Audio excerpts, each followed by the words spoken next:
Good evening, everybody, and welcome to tonight's broadcast from ET Journey Home Gaming and Tyler Daniels Racing as we do a special race tonight. We've got the Todd Danbury Memorial Race tonight at Thompson Speedway.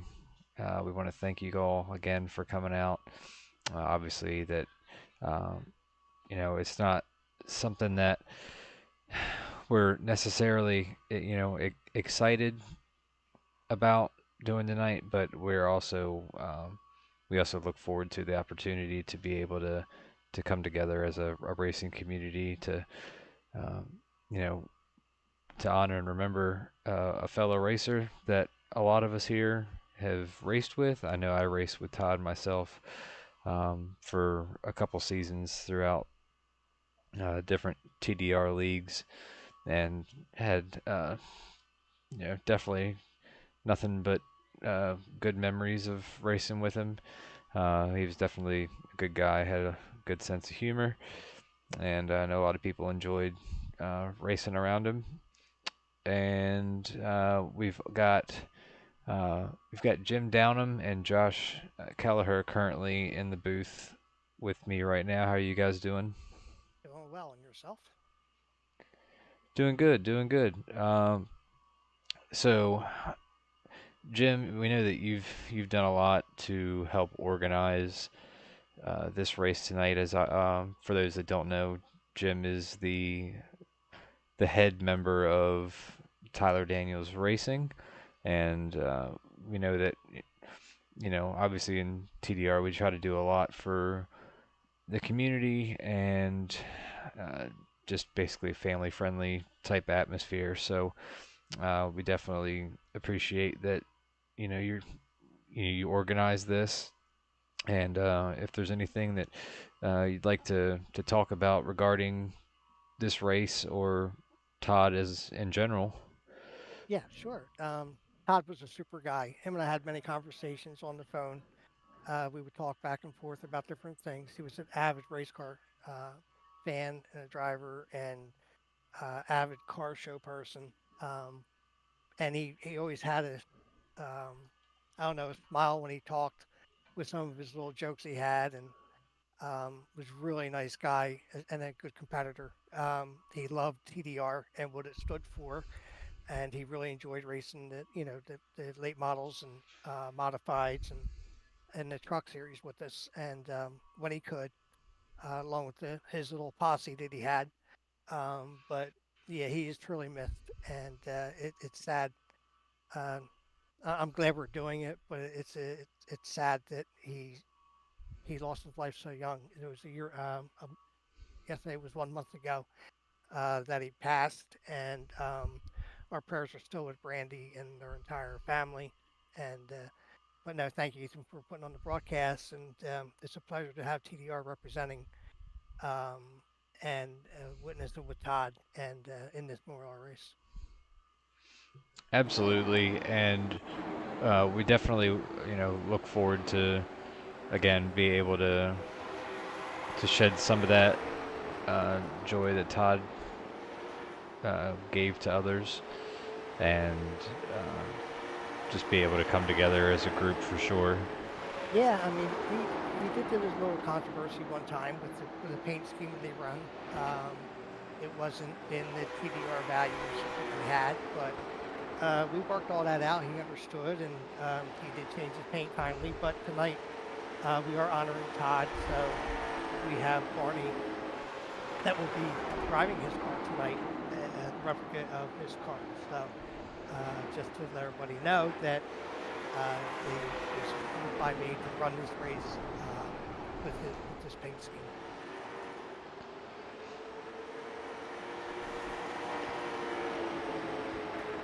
Yeah, some great words there. Now, I didn't get to race with Todd that much. I think maybe I was in one race with him. So, I didn't have the pleasure of being able to run with him as much as you guys did. But from everything that I've been hearing, it was always fun. It looks like it was always fun to be around him.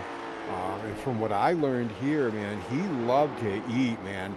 I saw some pictures of some sandwiches he was trying to conquer, and it looked like that guy really loved to eat. So it's really an honor to be here to help broadcast for the race, to be able to help call some of the action here at Thompson Speedway for the Todd Danbury Memorial Race. And looking forward to some actions here, and I can't wait to see the turnout tonight. Yeah, I'm hoping we get, you know, they ran a Memorial Race Forum a couple weeks ago. They had 24 cars. They capped it out at for that race. So I feel if we can get at least half of their group and our group average tonight, so I expect to be 20, 30 cars tonight. And They're currently showing that we have 18 entries at the moment, and the session's only been open for about 5 or so minutes, so definitely expect to see a pretty good turnout. I'm just looking at some of the times here during practice. It looks like we got Adam Ritchie, number 2, going in a 19.936. Logan Keys coming in with a second fastest lap, hot lap at 19.979. So he's not that far off from first place. And we have Casey Wynn. And look at that, Tyler Daniels, 4th fastest, 20.181. Look at him go, trying to make some hot laps there and get this tricky track of Thompson Speedway under his grips here.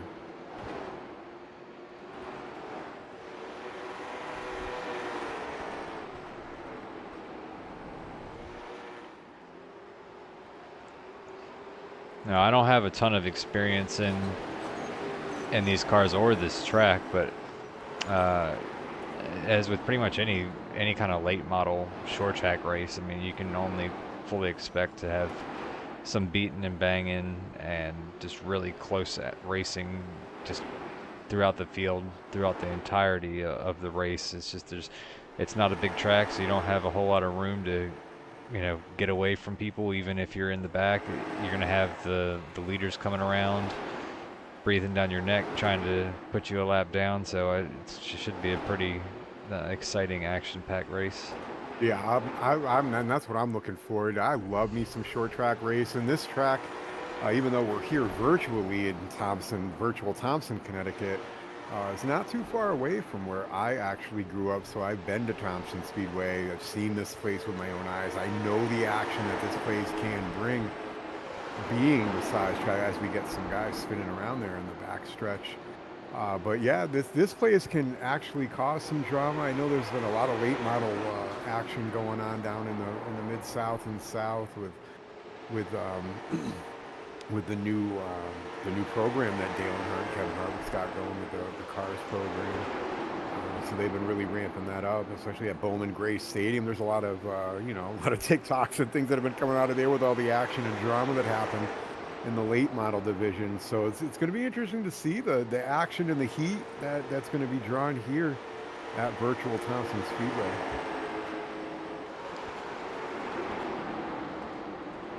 Yeah, and also there's a few of our competitors that are local out of Connecticut, Robert Cochran, and I'm not sure whether Tom Will be here or not, but he's proposed to Thompson also. Yeah, see, I grew up in Springfield, Mass, so I had the best of a lot of different things going on there. I had Loudon, well, as it's known, New Hampshire International Speedway, 3 hours north. Growing up, I had Riverside Park Speedway that was 20 minutes from my house, and then 40 minutes, not even away from there, was Stafford, and Thompson's a little bit farther, but within 2 hours you could be at any racing action there in New England. So it's a great area, especially for late models and the modifieds. Modifieds got their start out here in this area.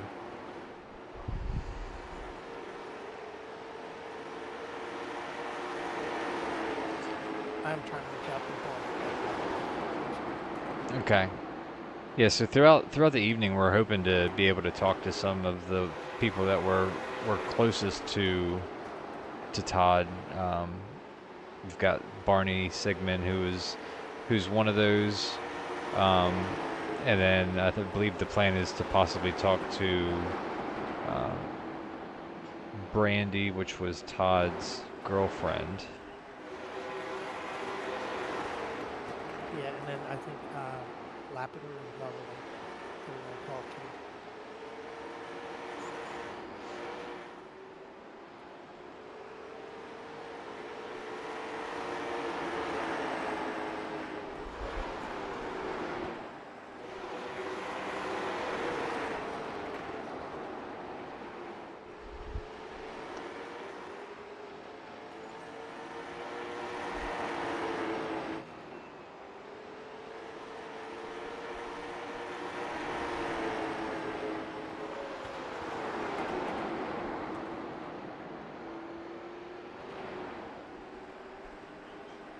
continue practice here as everybody's getting familiar with the track. Looks like we got some more hot laps going down with Eric Sellers put down a 19.85. Blair Patterson behind with a 20.032. So people are starting to get a hang on the track. These cars are really grippy. Tire wear is not going to be too much of an issue unless you're running really hard in those corners. But since these cars are really grippy, you're going to see a lot of side-by-side, I think, door banging action here. As we can see, there's already some of that going on during practice. And the times are pretty tight. I mean, the top 10 currently are all within a quarter of a second of each other. So we should see, a pretty competitive race. Yeah, you got Bob Roode sneaking in there into the top 10 with a 20.185 here during practice. So it'll be a hot night and a cool evening in September at Thompson. That was great. The 90 and the 97 got together. Saw that. That was just funny to look at.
Taking a look at the registration forms that keep turning in every few minutes or so. Looks like we have about 22 entries coming in for the Todd Danbury Memorial Race. This is going to be a great turnout, I think, tonight.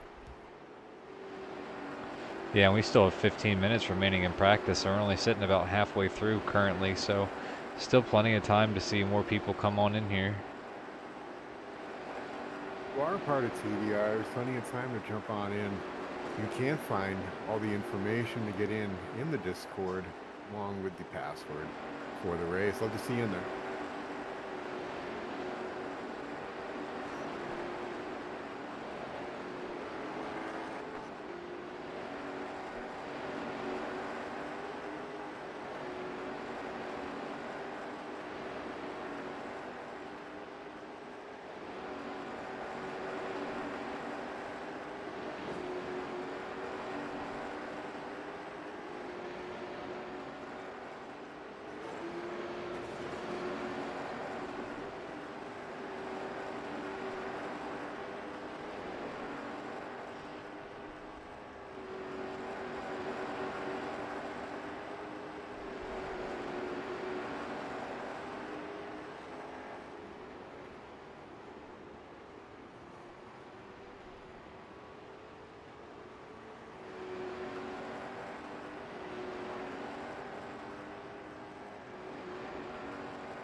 Hey, Jim. Yes.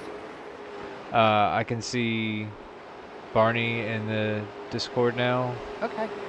as well as I'm assuming is Brandy Yeah. logged in so we could try to bring them in now. Yep, that's fine.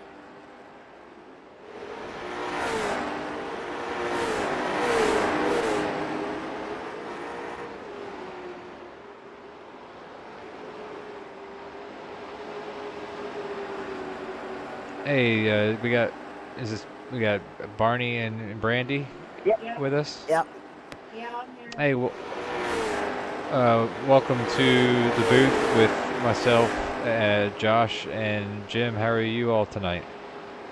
Done good. Yep, doing great. So we're definitely glad to see you guys here tonight, and we wanted to bring you in to see, since the two of you are some of the closest to Todd, just to see if you guys wanted to share anything, memories, things of that nature of Todd.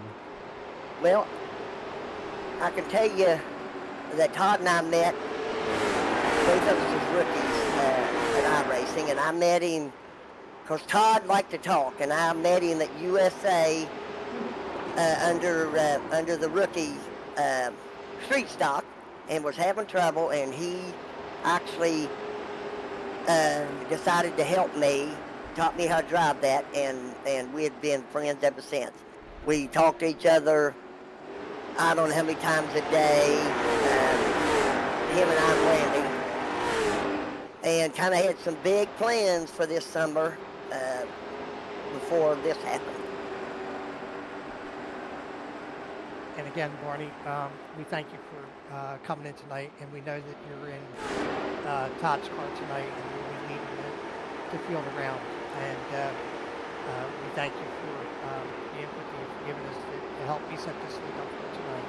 And Randy, I thank you for allowing us to come on the world race for Todd. Todd was a super nice guy. We had numerous conversations on the phone, and he was just a really caring, deep-hearted guy who loved racing and had fun doing it. And there's just He so many great definitely- memories we have. So, He definitely loved his racing family. yeah. But I'm glad you made it tonight. And Mark Brewster wanted to come tonight, but he's got another late engagement tonight. But he, again, very good friends with Todd. And I understand that Mark drove down 6 or 7 hours to see Todd in the hospital before he Yeah. passed, which was awesome. You know, this iRacing community that we have, it's people don't understand it, but it's as we race, we develop friendship, and the friendship become more close. And like I said, it just seems like we lost a brother, you know, and it's still sad today when he's not out there racing. So thank you, Barney, for representing the car tonight. And Randy, I thank you for being here tonight. Thank you for allowing us to be here, and thank you also for, recognizing Todd and doing what you guys do. I can see him right now, the things he'd be saying, he'd have to say with tears in his eyes, because everything that you guys are doing really would affect him. It really And, would. And we thank you for that.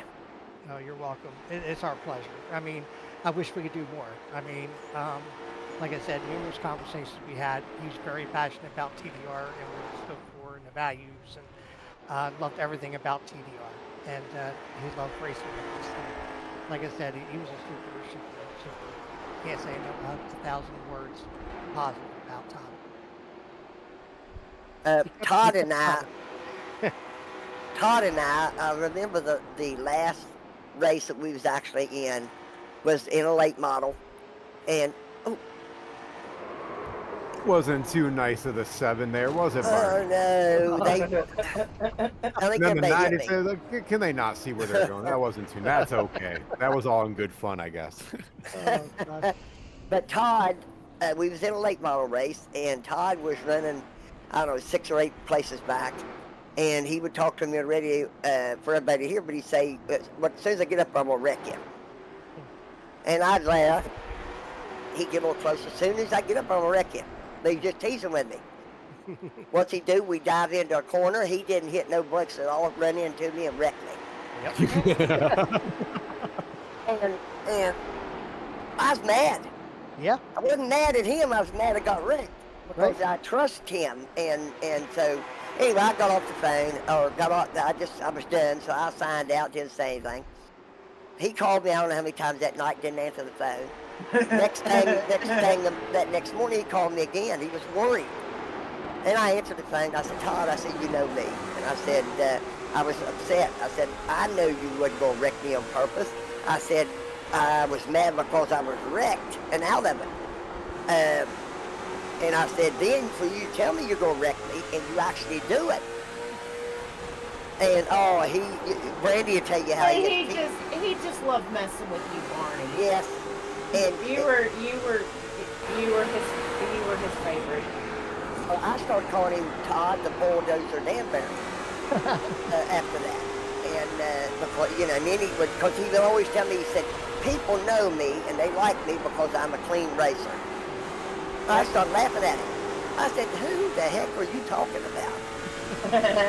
He said, me. I said, Todd, I've never heard anybody say anything about you being an angel on the track and wouldn't wreck a soul. I said, you wrecked me? I don't know how many times. And he just run everybody over. But like I said, he loved it. He loved racing, and he really enjoyed these cars right here and the super lates. And he loved the 360s on dirt. Oh, okay. Only thing he couldn't get us to race was he liked the off-road. Yes. And I think I run it once or twice, but it just wasn't me. Okay. That was the first thing he started teaching me. Was the dirt or the lake? The dirt, the off-road. Oh, yeah. He loved that to death.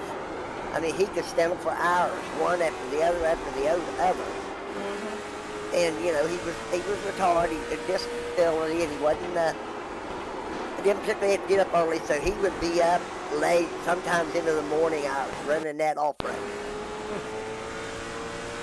He'd be up when I'd get up to go to work. He'd be in here racing. But that was all that Todd could really do. He bought the Mistress, the black and white Ford, and Brandy and him started going to car shows. Brandy works for a liquor service or towing service, and they actually bought her, wasn't it a new flatbed? Yeah, it's a new 650 rollback. So they would haul them to the car shows. And I think the furthest one they went was Tennessee, Brandy. Yep. It was Pigeon Forge, Tennessee for the F100 Grand Nationals. So, just his passion. If he wasn't on here, he was down there in the garage working on his car. Or in a tow truck somewhere with me. Yeah. Well, I do gotta know. I have to ask the meaning behind the brass rear end casino. What is that? A casino that he frequented? That was an actual casino and strip club that sponsored him when he did race. That's so great. Yeah, and he loved this collar. His favorite and color I is told blue. him one day he was upset a little bit for Jim and them, and because it's a family thing, and they didn't want particularly them, for a family thing. And he called me, and I told him, I said, just call Jim. I said, it's their league, and they got kids watching and everything. So finally, I guess he aggravated you, didn't he, Jim? But Jim's not here. But he aggravated you, not trying to get his collar back, but he just couldn't understand why they wouldn't let him run it. And, it took a little while to get him to understand that he just couldn't race. Yeah, I agree, Barney. I mean, we did have a lot of conversation back and forth about it, and after I explained it to him in more in detail as far as why, where, when, and how, he accepted it. You know what I mean? Yes, But absolutely. I knew he was upset about it, and I felt bad, but unfortunately, with the That's league, just they're family friendly, and sometimes we have to control some things going on, and it wasn't a shout out to a bad thing on Todd, about Told promoting you that his you was spot. you, But no. you was Todd was just stubborn. yeah, yeah. But Todd was stubborn.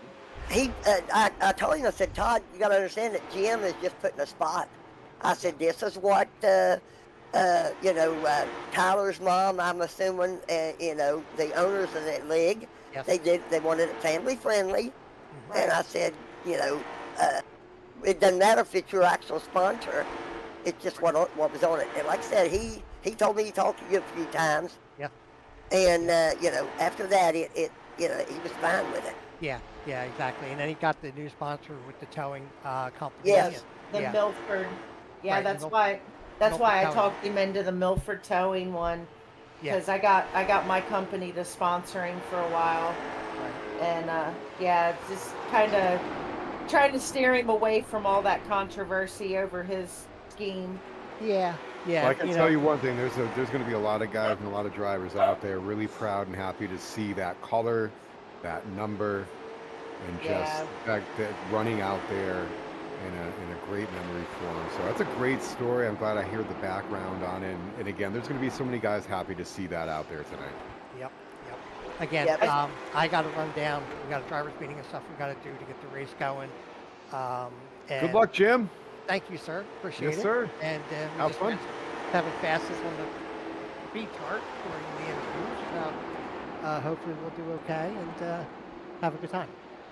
I'll be. And we appreciate you guys being here and putting this on. Yeah, we really do. Yeah, not a problem at all. Appreciate that you guys came up here, gave us a little bit more information on them. It's definitely good to be able to hear other stories from people that were closest to them. So we definitely thank you guys for coming in here and doing that.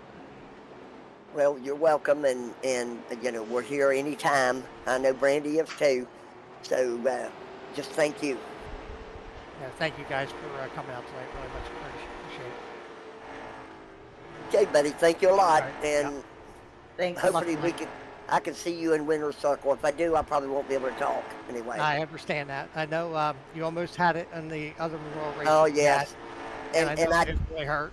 And, it wasn't anything for me losing. I put 180% and had a good car, but unfortunately this is a track with really one groove, and that's where they're running, and it's just whoever was in front had control, and I just couldn't you get had a it back. great race, though. You had a great race, though. You led a lot of laps. I think you finished second, didn't you, Barney? Yes. Yep. So hey, second place is what?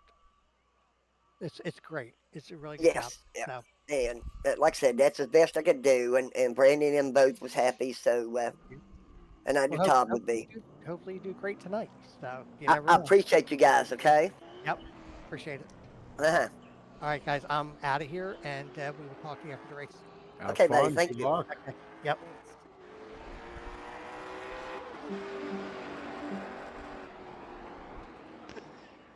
All right, so practice has ended. Qualifying is currently underway. Everyone's going to have 10 minutes to put down two eligible of their fastest laps. Yeah, and with this track being so short, I'm going to be one to think that the first lap won't be your go get 'em lap in that second lap. Unless you can find something in those corners here at Thompson, that first lap is going to what you got. And we start seeing some of these times starting to come in now. I see 32 sitting on the pole right now with a 20.117, Dwayne Kinner. And it's like Ryan Shelton's edging him out by a very, very small margin of time. Yeah, only 2/100ths of a second currently. This Adam Ritchie actually There goes he to the top of the charts now with a 20.05. Keeping an eye on that 69 here, Barney Sigman, and he looks like he's going out to make some his qualifying attempts here. And if you're not very familiar at all with any of these drivers that are in this field tonight, there's a couple that are definitely going to be the typical standouts for these kind of races, and you got to be looking out for Adam Ritchie, Ryan Shelton, DJ Kinner, Blair Patterson, Logan Keys, and I'm not trying to leave anybody out by any means, but those are just a few of the ones that we typically see just running towards the front and just about anything that any car that they get in. So we fully expect those to be some of your ones to watch to get the victory tonight. But I'll tell you what, how cool would it be if we saw that 69 in victory lane tonight? Oh, that would be so cool to see, and I can attest to it just as you can. We both race and run with a lot of these guys, and some of these guys are really hard to beat. So yourself included there, Ethan. No slouch yourself, but a lot of these guys are very, very good iRacers. They're very good at their craft, good at what they do, and they're hard to beat, hard to catch.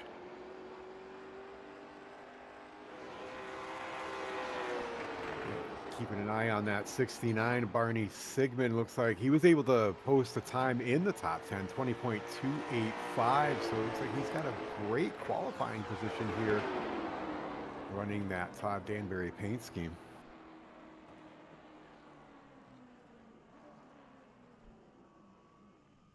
Just over 3 minutes here in qualifying time. About a handful of drivers have gone out. Taking a look, we do have a lot of qualifying entrants coming in today. I do see, it looks like so far it looks like we have a field of 28 by calculations, all right?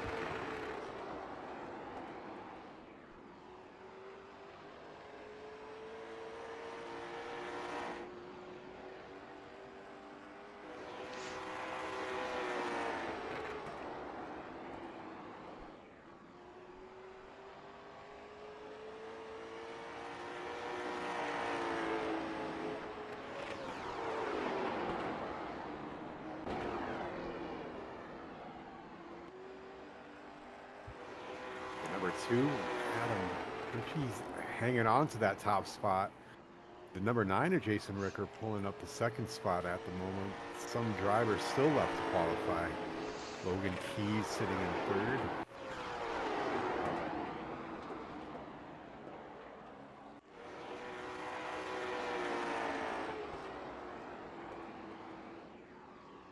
And we've currently got 2 drivers on the track right now. Scott Whiteman just put down his qualifying time, as well as Toby Collins. So now we've got 21 cars at the moment that have posted a qualifying time. Just over 5 minutes here in qualifying. Time gone. Good to see some good qualifying times down there. The mid-pack is staying around the same time, so it looks like we are going to have some great door-to-door, side-by-side action in this race.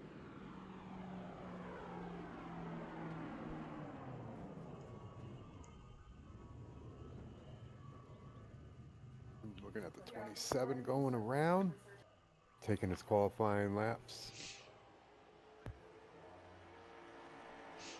And we currently don't have anyone on track right now that's putting down, or yet to put down a time. We see Ryan Shelton still posting laps, but he's already gotten his 2 qualifying laps in, and he's just logging some extra laps right now.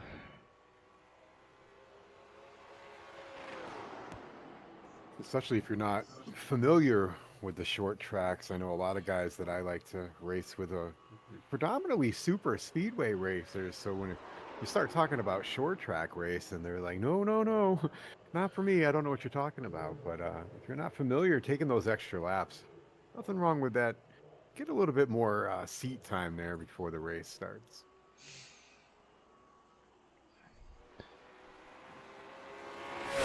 And the tires from qualifying don't transfer over to the race. You are on a fresh set of tires when the race starts, so there's really no downfall to running those extra laps if you choose to. Absolutely. And what are we looking at? We have one set of tires on the car tonight. And how many do we have in the pits tonight? It looks like the pit report said maybe 2. Yes, so you got the one you start on your fresh set of tires for the race, and then you're gonna have 2 sets sitting in the pits. Oh, well, that's good. A little bit of tire strategy may come into play with Thompson being a little abrasive. An older track hasn't been paved in too long, so we might see some tire wear tonight. Taking a look at the other pit information coming in, looks like gas mileage. Gas mileage might be between around 74, 79. Is that what it looks like? Yes, reports have been given to us that max fuel is going to be somewhere between 74 to 79 laps. So they're going to have to make at least 2 pit stops on fuel to get to the end of the race. It's going to be pretty interesting to say the least. I can't wait to see that.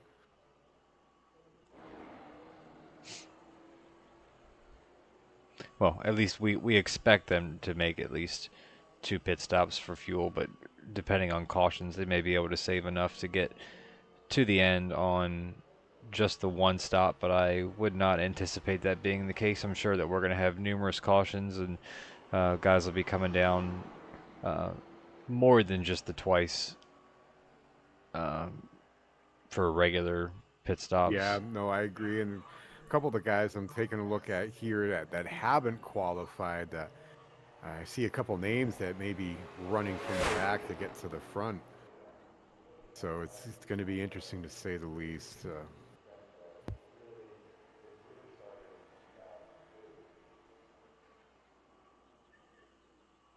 Right now, all the drivers are in their driver meeting. Looks like qualifying is just wrapping up with only a minute to go. So they're getting their last minute instructions, understanding everything that's going on. It is a TDR sanctioned race, so all TDR rules will be in apply. No black flags will be cleared. So it'll be tough here at this track. Get it slowed down to 35 miles per hour to not get a black flag on pit road.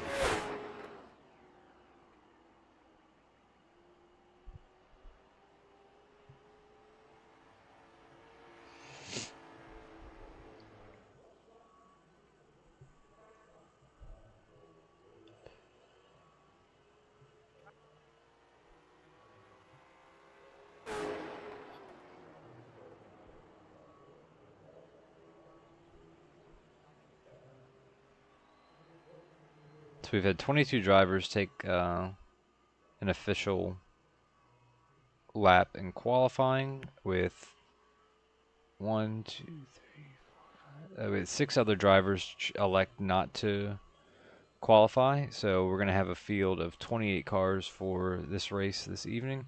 And we'll go ahead, and while we wait for the field to get gridded up, we'll go through our race info for this evening.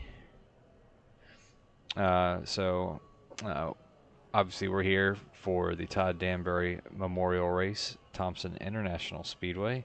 It's a 0.53 mile oval asphalt racetrack, and the track temperature is 69 degrees Fahrenheit, and the air temperature is 68 degrees.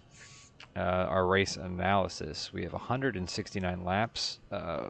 69 was Todd's favorite number. It was his number on his car, so we added a 1 to that to give us 169 laps for our race length. As we mentioned, the pit window for fuel is going to be somewhere between 74 to 79 laps. They have 2 sets of tires in the pits. Pit road speed is 35 miles an hour, and everyone is going to have 2 faster pairs, which I'm sure there's going to be plenty that are going to have to use them tonight, as we're going to have a lot of beating and banging. Josh, would you like to take us through the field for our starting grid? Yeah, absolutely. So I'm taking a look here. We got them gridding up here now at virtual Thompson International Speedway in Thompson, Connecticut. We have the two sitting on the pole, Adam Ritchie, number 9, Jason Ricker. The 43 car, Logan Keys, ended up edging out Ryan Shelton, who's good to see back here. We got DJ Kinner and Eric Sellers in the next row. Holding up 7th place is Justin Moore, and P8 is Patrick DeSaulnier. P9 and P10 will go to Casey Wynn and Blair Patterson. 11th and 12th spot go to Jason Hall and David Moolman, respectively. And that 13th spot goes to that 69 car, Barney Sigman, running that awesome paint scheme. Coming up with the 14th spot, edging out that row, is Bob Burlew. We got 15th and 16th positions with Toby Collins and Tyler Daniels pulling up that 16th spot. The next row there with the 17th and 18th, Jim Downman, Greg Langford. Cody Salyers, DJ Martin are 19th and 20th, and P21 and 22, looks like we got Scott Whiteman and Jay Downham. Edging in here at the last minute, looks like we got Will Weiser going to be coming up through the back, and his 30 car, 24th, is Jason Carvey, Brad Hunt, Randy Lapidus, Robert Cochran, Caleb Kramer, and we have the special car, Todd Danbury. So the field is taking some extra laps. We got Barney Sigman in Todd Danbury's 69 car. He is going to take some extra pace laps in the front of the field in honor of Todd, which is awesome to see. And then after the next lap or so, Barney will get that 69 car sorted back into his starting position, and we will go green.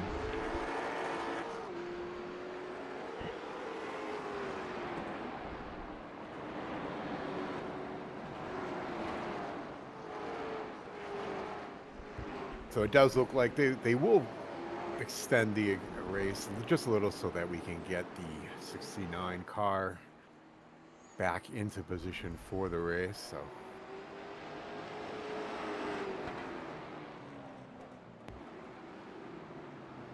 yeah, I wasn't exactly 100% sure what they were doing right there with Todd going ahead, because he would have been one lap ahead of the field, but we see now that he's slowing down now, I believe, to let everybody by. We see him pull off.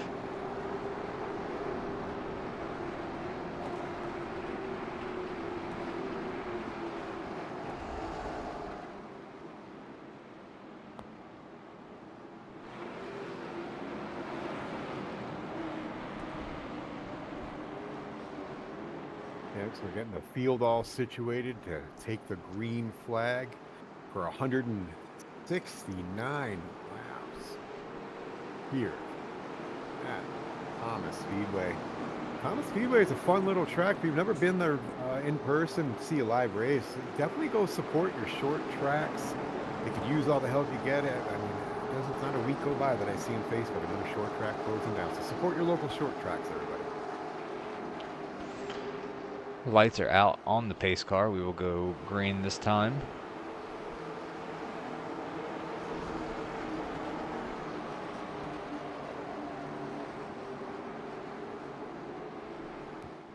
Everybody's ready for the action because it's like, here we go. Green flag is out. Adam Ritchie takes the green, and we are off. Really good start from Jason Ricker on the outside. And those leaders are trying to get away from everybody in the back. And if you look mid-pack, we got a bunch of cars going side by side here as we thought they were going to. It's going to be very common tonight, side-by-side action.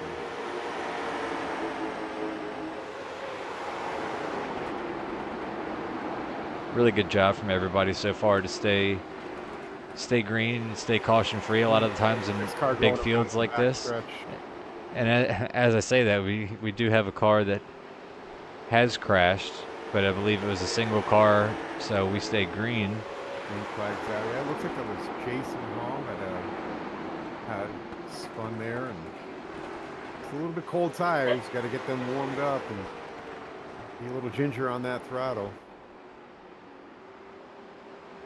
looks like he's getting back up. Oh, we have some contact there between Ryan Shelton and I'm not quite sure who that was, but they managed to hold on. Looks like the yellow's going to be out. Yeah, we do have the yellow, so looks like we have the 93 car and the 66 car. 93 car is crab walking. It looks like it's got some heavy damage there to the 93. I'm not 100% sure what the caution was for, but we'll first go back and take a look at what happened with Jason Hall.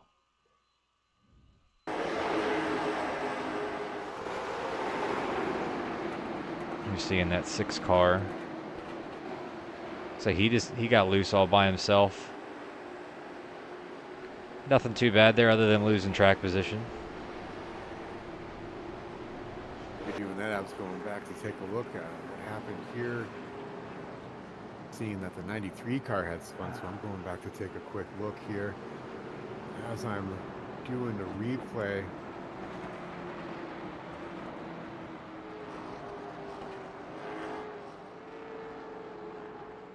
oh yeah, it looks like he got together in the 91 and hit him from behind, which really gave him some damage there on his rear end, making him crab walk all the way back to the pits. The 66 car. Let's see if we can find out exactly what happened. Looks like we found our incident right here. This was the contact that I had mentioned between himself and Ryan Shelton. Oh, and then it looks like Blair Patterson got into him at that point. Yeah, that's unfortunate for all three involved. Doesn't look like Ryan Shelton had too much damage there. He was able to keep going. The 93 did get spun around. The 91 had nowhere to go, so I do feel bad for the both of them there. Now, it looks like there was a little bit of contact with the 66. They weren't quite sure where the car was before that. There was a little bit of after accident wreck, a little avoidance there.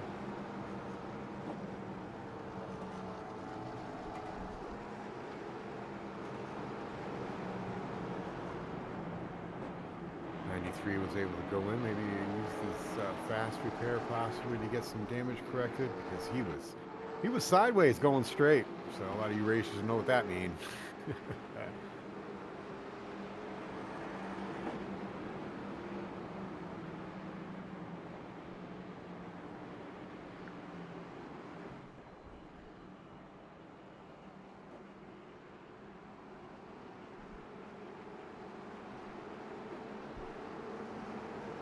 So much action going on the tracks here Thursday night. Thompson Speedway for the Todd Danbury Memorial Race. It's hard to keep up.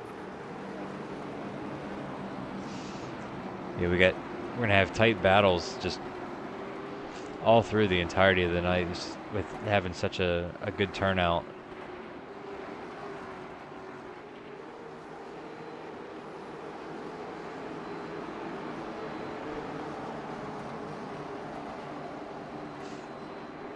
Pace car is going to dive on the pit road right here, and we will be going back to green. Adam Ritchie still holding on to that top spot.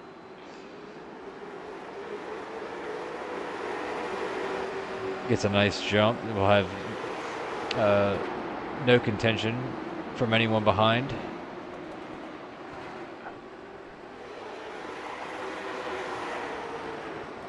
Real tight battle for the second position between Jason Rickard, Logan Keys, Ryan Shelton.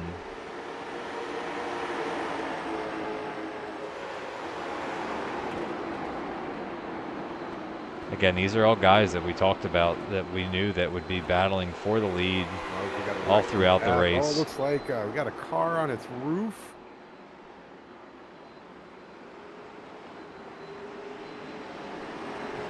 Let's see who that was. I think we got, I know we had, looks like we got Robert Cochran and Caleb Kramer that were involved in this incident. Bob Berlew in that 66. Oh, and it's just, vehicles just up ahead that, and Bob just didn't have anywhere to go as we go back just a little bit, and we'll try to get an idea from the number 90 vehicle just exactly what happened there. Yeah, it looks like 90 may have gotten a little help there. Robert Cochran. No, he definitely had some help from that 21.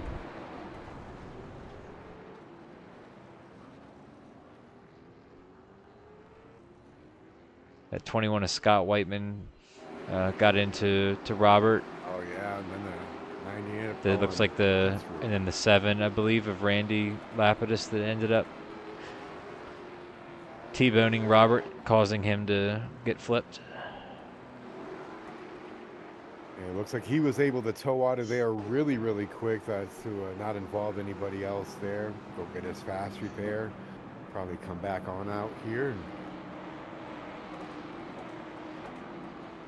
Tempers aren't flaring too much. I haven't heard too much chatter on the driver radio tonight.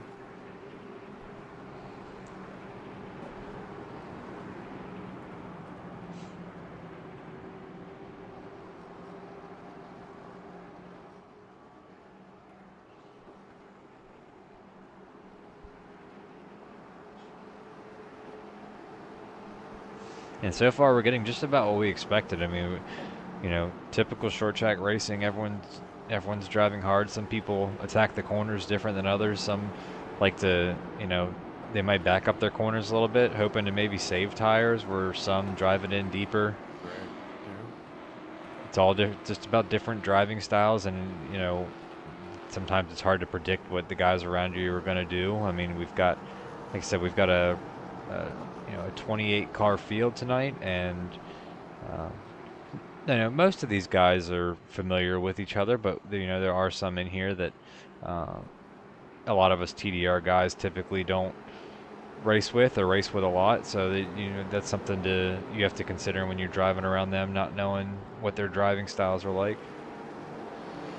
And I give it up to them because you know, doing that, coming into a race with this kind of a field being as the size of it is, you know, I got to give them some commendations and some commending of them. They're doing a great job for the size field and the short size track. So I think they're doing a great job and providing some great action for everybody to watch tonight.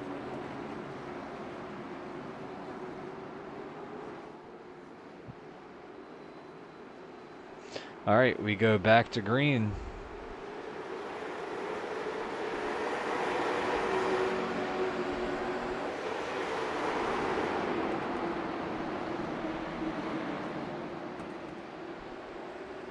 Once again, Adam Ritchie maintains the lead. Jason Ricker into second, Ryan Shelton into third, with Logan Keys right all over the back bumper of Ryan Shelton.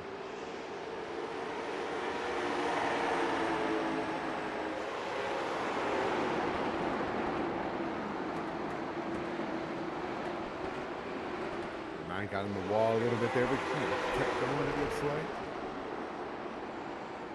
I'm noticing that a lot of these guys, I mean, they're typically running the middle groove of the track and the turns. There's not anybody really trying to run the bottom. Seems like that middle groove is the place to be so far.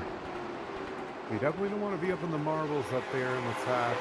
Get a little loose there and smack the wall, lose some momentum, possibly bend up your side there. So probably a smart move this early in the race. Still a lot of laps to go here. Oh, Ryan Shelton gets into Jason Ricker, who gets spun around, and more contact is happening all over the place behind, as these guys just had nowhere to go. Oh, and Robert Cochran involved again, the second caution in a row. So you can see he was already beaten, banged up, so he didn't take his fast repair. So we know that he should still have 2 remaining. As we watch him, just all this chaos happening in front, and he's trying to get slowed down, and I'm not quite sure why. We got an indication that he crashed, but obviously there was just a ton going on, and these guys are just trying to get away, get situated as the leaders are, the leaders coming quick, and they're trying to get their best to not get put a lap down. As Adam Ritchie was kind enough to slow down and let them get up and going, so that way they didn't get put down. Unfortunately, I did notice that Barney Sigman was involved in that wreck in the 69 vehicle. We see Jason Ricker is into the pits now, and it looks like he took a fast repair. I did see what looked like some wrinkles disappear on that car, so I believe he's taken one of his 2 fast repairs so far tonight. Yeah, it looks like Barney also did that. He's all wrinkled out, got the iron out. Car's all buffed. It looks like he might have taken 4 tires there as well. So I think he's still got something in the old tank there for the rest of the field.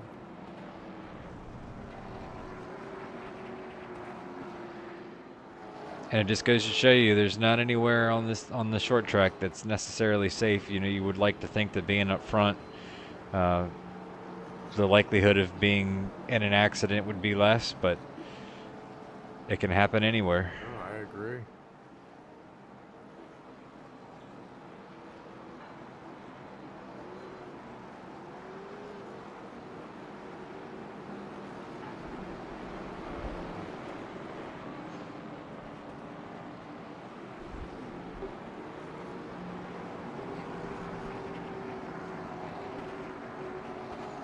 We got our our current 5th place runner, Justin Moore, in that 08 car.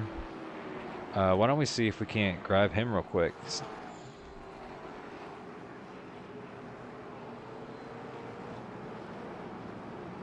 Hey, Justin, it's Ethan and Josh in the booth. You got us? Yeah, how you guys doing tonight? Doing pretty good. How about yourself? You doing all right up in the 5th place position, trying to stay away from all this chaos? Yeah, I've had a little trouble with this track in the past. I ran this track on the last season, and I wasn't too comfortable with it, so I left. I parked it early, but I'm feeling pretty comfortable tonight. So well, you're obviously doing a good job so far up there in 5th, and you looks like you've been able to keep it clean so far. But chaos is happening everywhere. So yeah, it is. It sure is. It that wreck scared me, and I had to swerve and miss it, but I got lucky.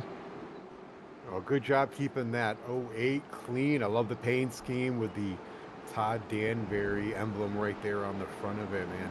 That's a great looking car, and I hope you're having fun tonight. I am so far. It's just I hate being on the inside during restarts. You can't get a good jump. Yeah. You really want the outside on the restart. Just be careful there. Have some patience. Make sure the brakes are warm there. I don't want to see you get locked up and get in front of the other person in front of you. So tug up them belts and have a good race, sir. Thank you, guys. So let's get a little on board with him as well for this restart. I always love doing this because you get a little peek inside. I mean, not that you're trying to get into their personal lives, but you get a little sneak peek into things that they like. I know I got a lot of sheet metal and die cast around, and I'm always interested in people's setups. Like, ooh, what do people got?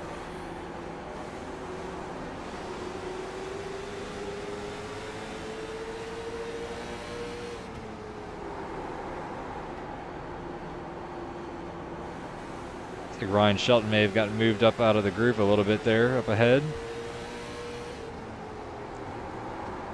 Justin's done a good job so far in this restart. He only managed to lose 1 spot, which, he said he didn't want to be on the inside. Managed to minimize the loss of track position to only 1. And I would have done the same thing, because if I'm not comfortable on the inside, I'd rather lose a spot, get comfortable, run my line, and then see if I can get that spot back. And typically you do get that spot back because the person in front of you is running a little bit harder, so they're going to wear their tires a little bit. So just be patient. You can get that spot back. And it looks like that's exactly what he's doing. Holding his line, being patient. He'll get that spot back. And it'd be real curious to maybe try to talk to some of these guys after the first, 80 or so laps and see, how much tire wear they actually have. I mean, are we actually going to have a lot of tire wear, or is it going to be relatively minimal? You got guys running the middle, and you got guys kind of staying from the middle to the high. So yeah, it will be interesting to see what their tire wear is showing with that track temperature being at 69, 70 degrees. It's not as hot, so it's not as slick. It'll be interesting to see.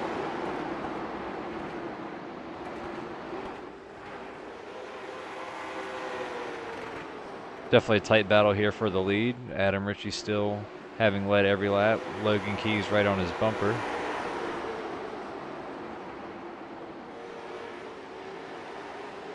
And of course, just all this tight action through the remainder of the field. The next battle back that I'm looking, we got the 8 and the 91. They're battling for that position. The 91's taking his time, looking to set him up possibly in one of the turns.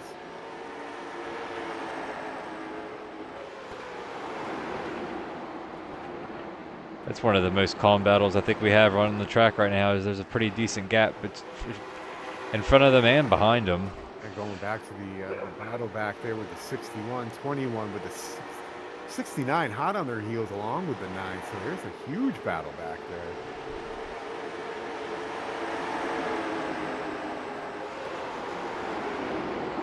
You see Jason Ricker in the 9 there. He's currently one lap down. He's trying to fight his way back through the field, try to put himself in the lucky dog position. But he's got plenty of cars in front of him that he needs to get by in order to get himself where he needs to be for that. Oh, looks like the 6 and the 69 may have gotten together just a little bit there. Oh, we do, and that looks like Jason Ricker was involved as well just then on the back stretch. And the yellow flag, looks like the yellow flag will be flying.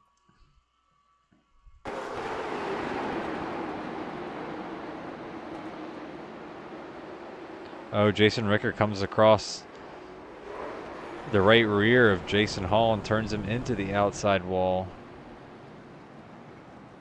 Yeah, they're checking up hard on the backstretch. Unfortunately for Jason, he's going to go another lap down as the leaders went by there as he's trying to get himself situated. Oh yeah, look at that.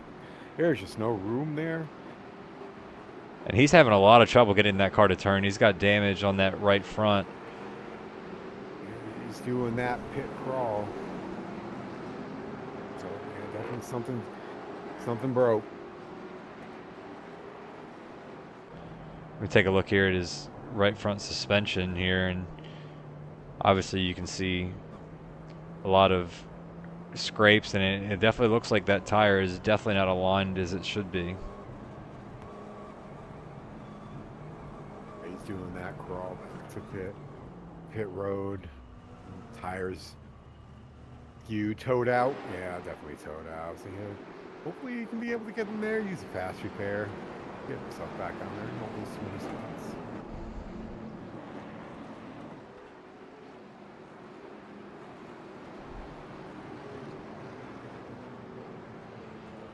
So it looks like we're going to have some differing strategies because Adam Ritchie has gone into pit.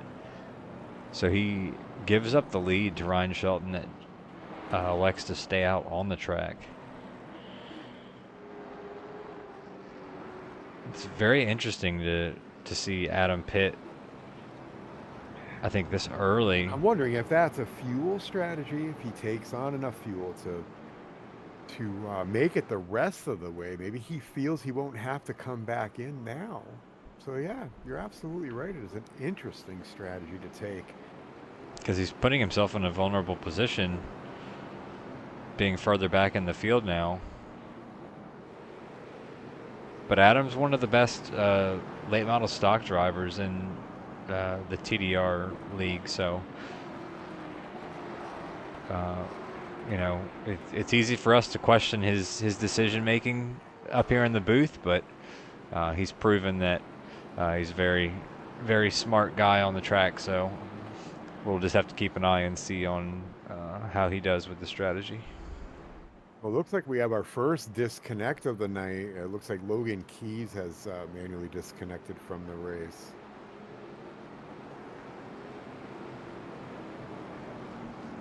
That's interesting. I mean, he had been running up there in the front. I didn't think that he got caught up in any incident so far.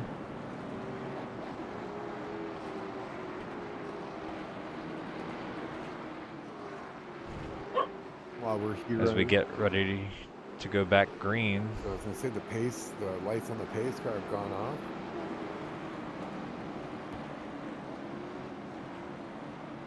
Perfect. We're gonna have some new faces up here in the front. I was going to say a perfect time to look at some fresh faces here. Ryan Shelton is going to be taking the green flag in the Q1 spot. Checking up in the back on that green flag restart. Oh no, looks like we got a 69 bumping the 38 out of the 8 on the inside. A little loose on the grass. A lot of action going on everywhere here on the track at Thompson Speedway.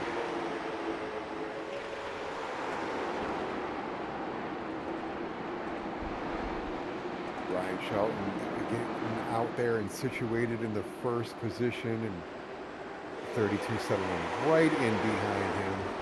Putting too much pressure on him, but he's there in case that 99 slips up. He'll be there to take that spot.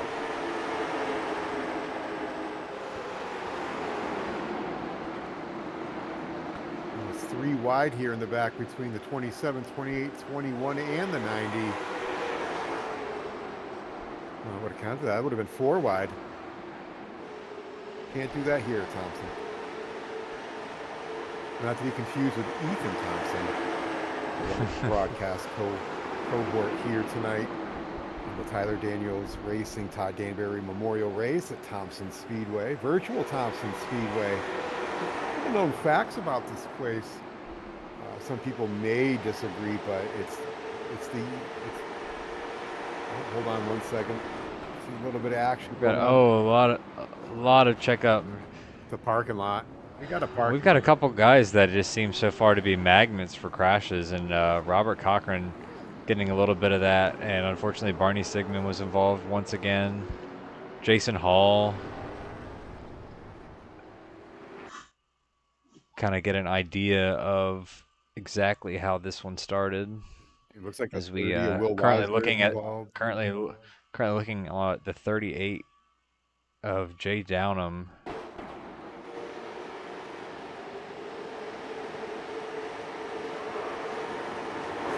It looks like this all started up ahead, maybe with the 29 of Justin Carby. Try to get a perspective from him.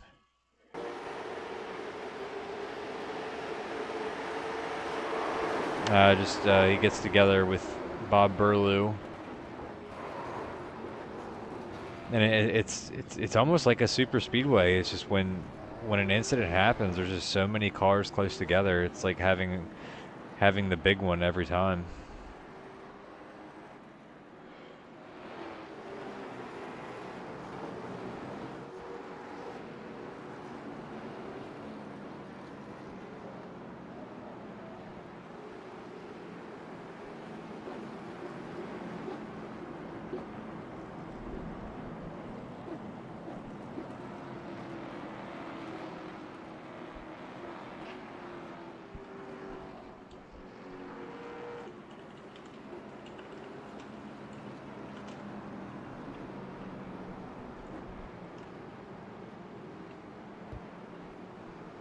Guys trying to get stopped up.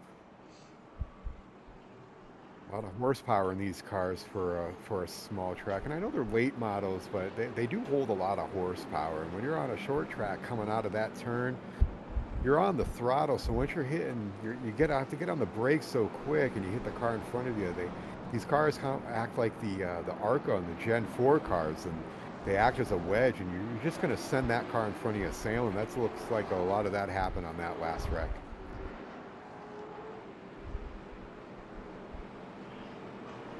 I know that's happened to me a few times, a couple late model races in another league that I run.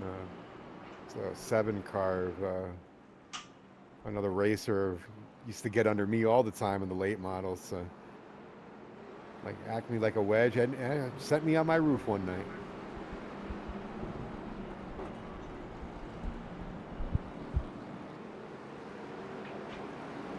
These cars are really fun to run, and while we're watching the race, make sure you hit the like and smash that subscribe button for ET Drone Home Gaming so you get a notification anytime we go live here for a TDR race. We do appreciate all the support that we've been getting so far.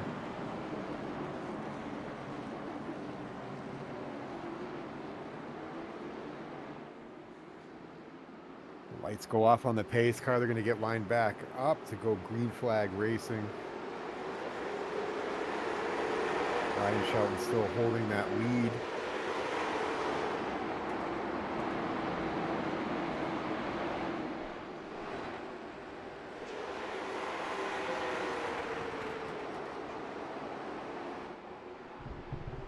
.52 laps of 169 down.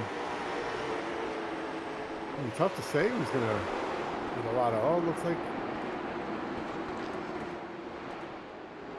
So we got caution has come out once again.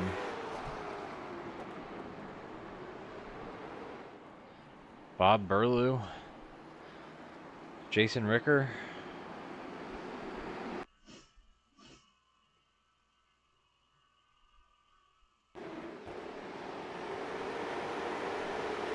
Just 3 wide there, and the guys just running out of room.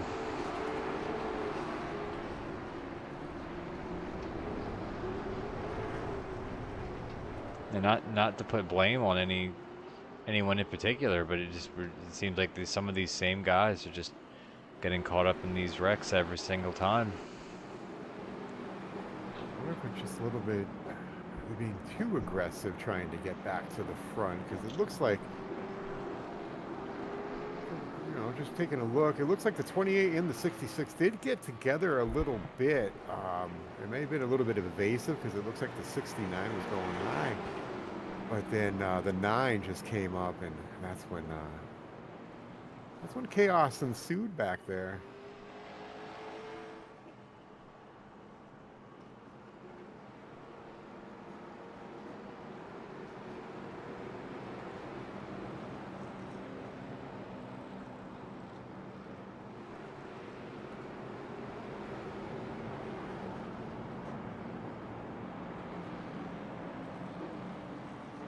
We got a lucky dog getting his lap back, which is always good to see, because you always want to stay, just, you know, try to be competitive, especially in these short tracks. It's so easy to go a lap down, especially in a green flag conditions, even in wrecked conditions. If you can't get that car started and turned around quick enough, you're going a lap down, and sometimes it is hard to get that 1 to 2 laps back in short track competition.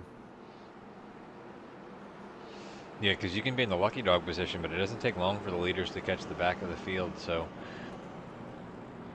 you want to get yourself in position, and you want to try to be able to stay there, or you're hoping for a caution to come out quick once you do get into that lucky dog spot. When you get that lap back, though, there is a nice sigh of relief for you, because you can throw yourself back into competitiveness and be there in contention at the end.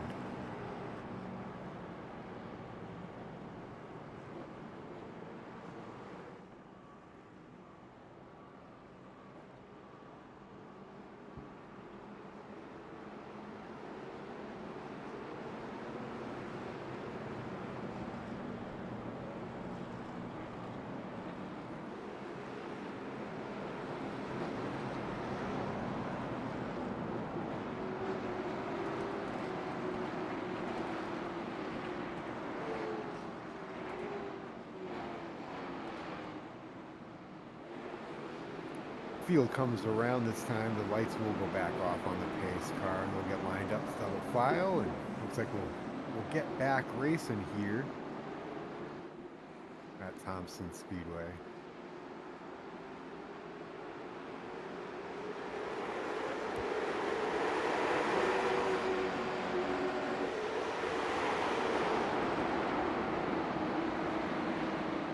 Okay, we'll see if guys back the aggression down just a little bit. Oh, as I say that, it looks like we've got an incident happening on the backstretch. Caution has come back out once again. Toby Collins involved here in the number 27. You know, the 99 didn't want to see that, because he got a commanding jump there on the green flag over to DJ Kinner in that 32 car. They got around to the other side, coming back on the front stretches when the caution came out. So it looks like Ryan Shelton will still maintain that P1 spot. DJ Kinner in the 32 maintaining P2 to try it all again after they get this thing sorted.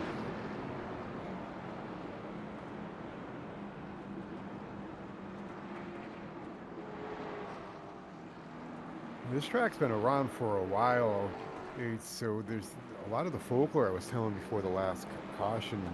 A lot of people will say, may beg to differ, but a lot of people didn't know when this track was opened back in, oh my gosh, it was a long time ago. I would say 1940. It was known as the Super Speedway of then for modifieds and cars like these. It was known as the Indianapolis of the East. It was actually, again, some people may beg to differ, it was the first paved asphalt oval in the United States, because a lot of the tracks down in the South at that time when NASCAR was getting it started, it was dirt track mainly.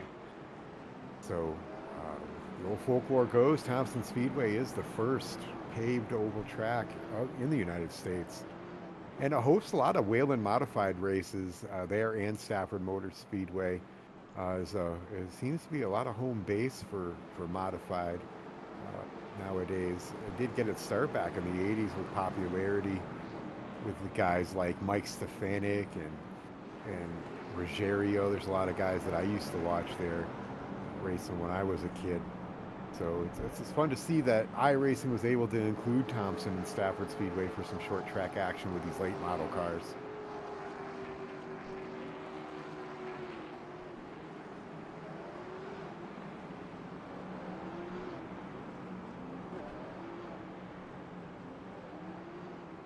There's a golf course and a restaurant. A lot of things you can do at Thompson Speedway Motor. It's a whole Motorsports Park there in Thompson, Connecticut. Motorsports Park. There's a restaurant. You got the golf course that was built there not too long after it opened. The road course is something to see there. There's a lot of drifting competitions, with drifting gaining popularity. A lot of drifting competitions go on there too. So if you're ever in that area, go check out Thompson Speedway.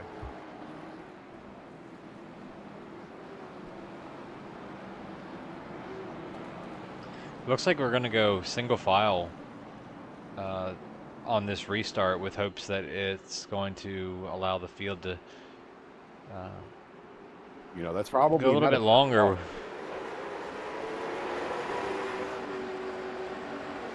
It's definitely not a bad call, but what I've seen. So far, so good. It did allow the 99 to get a little bit more of a commanding lead over the 32 with DJ Kinner.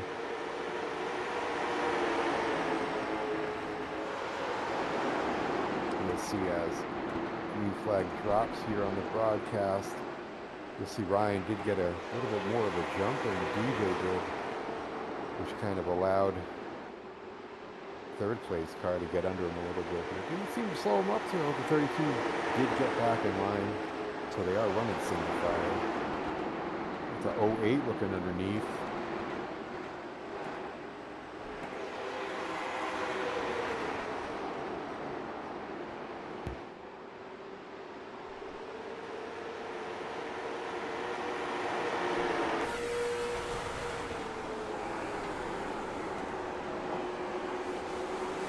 Taking a look at the running order right now, looks like we've got Ryan Shelton first, Dwayne Kinner running second, Patrick DeSaulnier in the 93s running third with the 97 and fourth.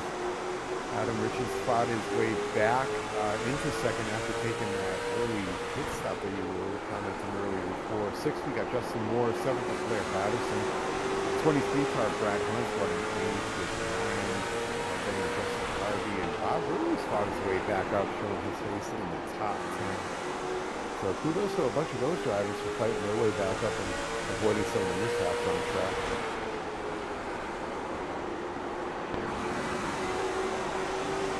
Great shot there, trying to look inside the 93 car to make that pass. Fourth place car looking on the inside of the 93 wheel. You can almost see the insides there. That's a good shot. I don't think the two of these guys can get any closer.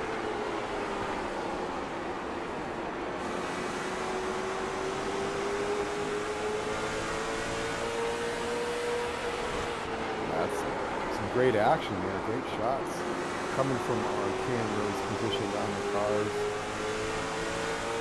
They're running nose to tail for that 3rd and 4th spot.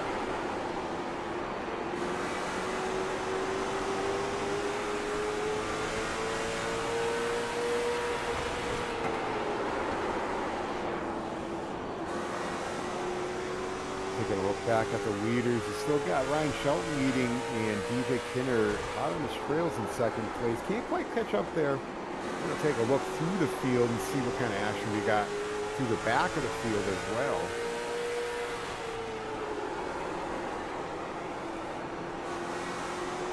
Taking a look at the 90 car, Rob Cochran, he's been having his troubles tonight, but looks like he's faring well, keeping a low line. Saving a little bit of time to see what he can get there at the end. Currently showing him 5 laps down, but he's trying to get back up there. Clean car right now.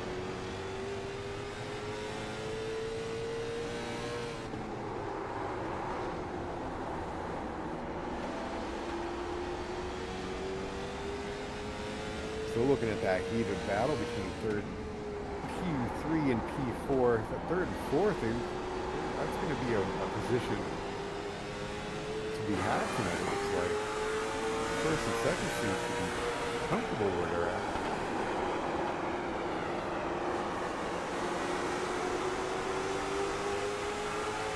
The question is, at what point is Eric Sellers going to get frustrated with not being able to make this pass, and does he give the 93 of Patrick Desaulnier a little bit of a bump maybe to get by him? He's definitely being really patient right now, though.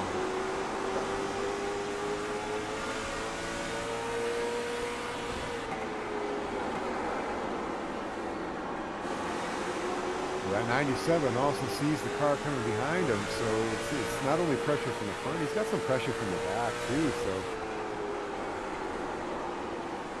if we look at lap 78 of 169. Got a caution has come out.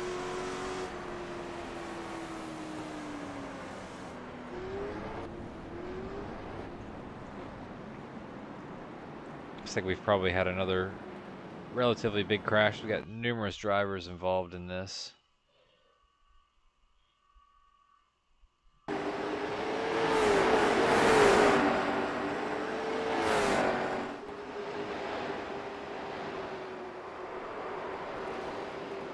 Looks like Jim Downham gets into the back of the 29 of Justin Carby.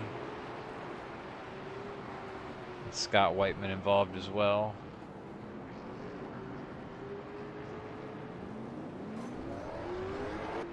It's hard to recognize Jim in that 28, so used to seeing him in blue and yellow. Yeah. I have to keep finding myself scrolling back and looking at the entries and matching it up to the car number, but oh yeah, there was no way for that poor car to go after it got turned around, but that's okay. We did get a couple. Oh, I didn't see that until this. That would have been a catastrophe.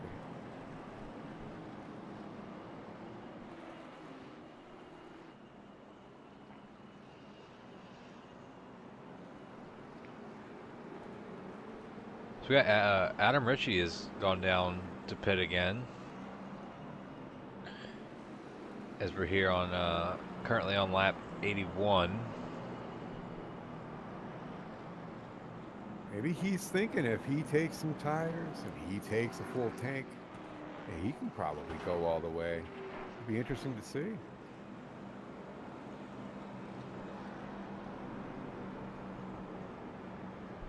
Taking a look at the 93 car, he's got a significant damage in the front end of that car. I hope it's not going to affect his water temperature too much and make him overheat.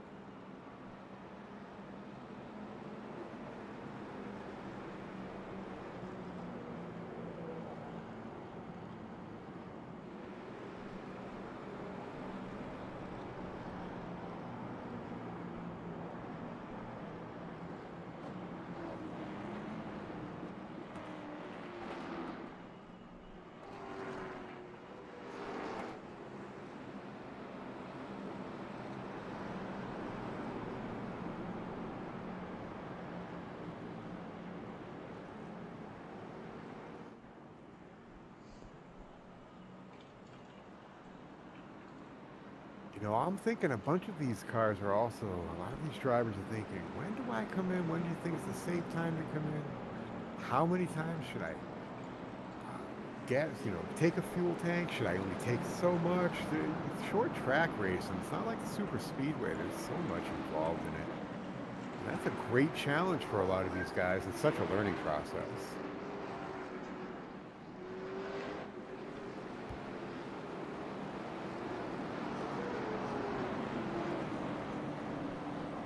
So we currently have 12 cars on the lead lap.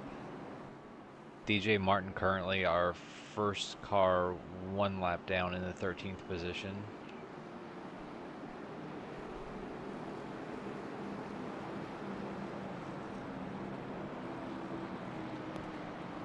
Looks like the lights went off on the pace car, but it looks like they came back on, so we're not going this time by. The caution will stay out for at least a couple laps longer.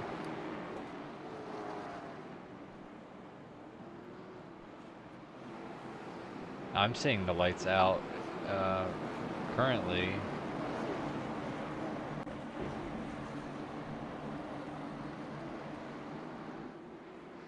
Pace car is off. We're going green. Well, I'm going to have to blame aliens and my internet for the delay. Sorry about that, folks.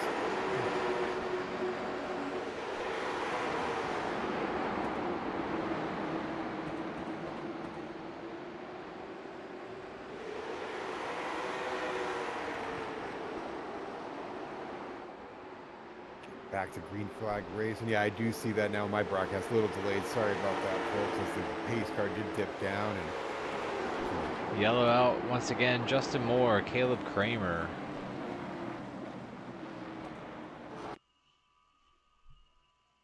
See Justin Moore in that 08. Caleb Kramer in the number 54 vehicle.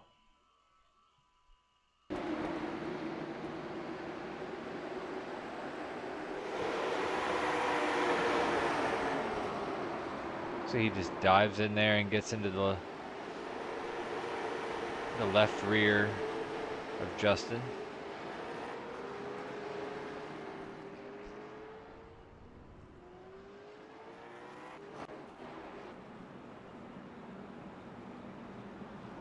Pretty standard for how a lot of the wrecks seem to happen on short tracks just like this. yeah, just a little bit of that nose underneath the back of that car is just enough to send you around. It's that wedge effect.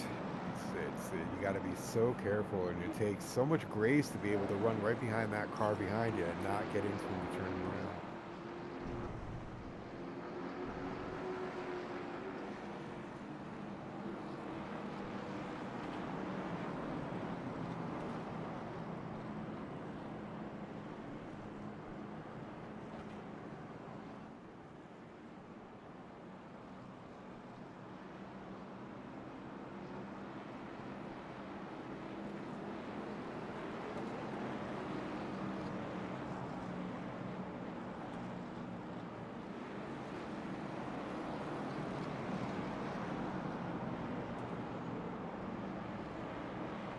Ryan Sheldon has gone into pit, so he's given up the lead to Patrick DeSaulnier, our current leader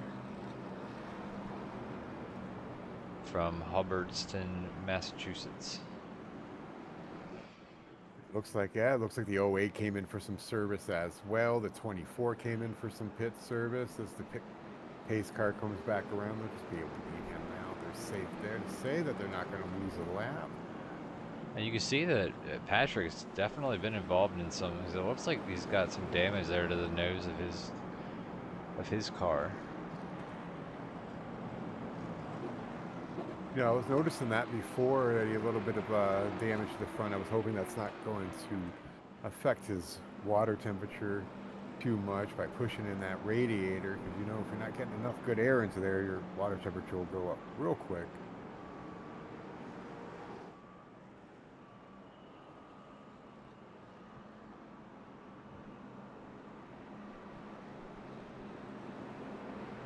Hubbardston, Massachusetts is a quiet little town. Not quite certain if I remember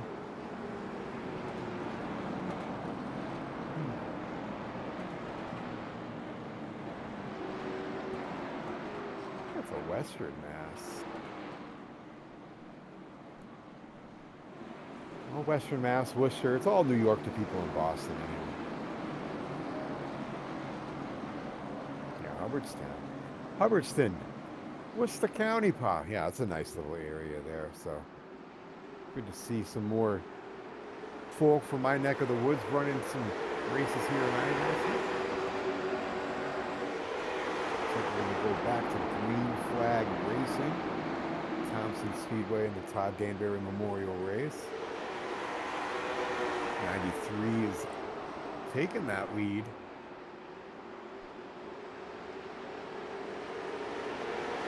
91 of Blair Patterson following up behind him in the second place. Some faces we haven't seen up here in the top 5 all night. We have Patrick Desaulnier, Blair Patterson, Brad Hunt, Tyler Daniels running that 25, and DJ Kinner, Dwayne Kinner there in the 32 coming up in 5th. So it's nice to see some fresh faces up here running in. Oh, we've got a car turn. It looked like Brad Hunt. Caution comes out once again. We see Brad Hunt in the 69.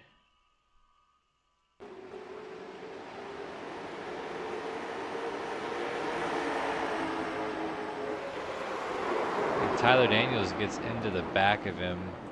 Not quite sure if Tyler got into the back of him because Brad checked up, or if Tyler just drove it in deep, but just a lot of chaos ensues behind as everyone tries to avoid trying to check up.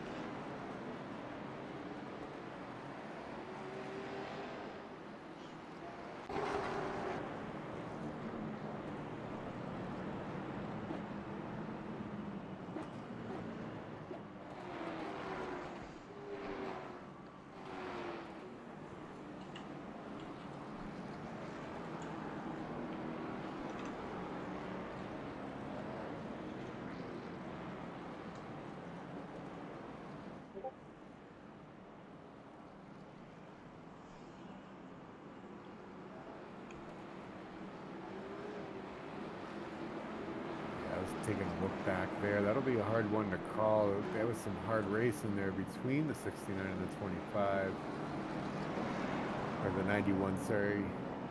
Yeah, there was some hard racing going on there.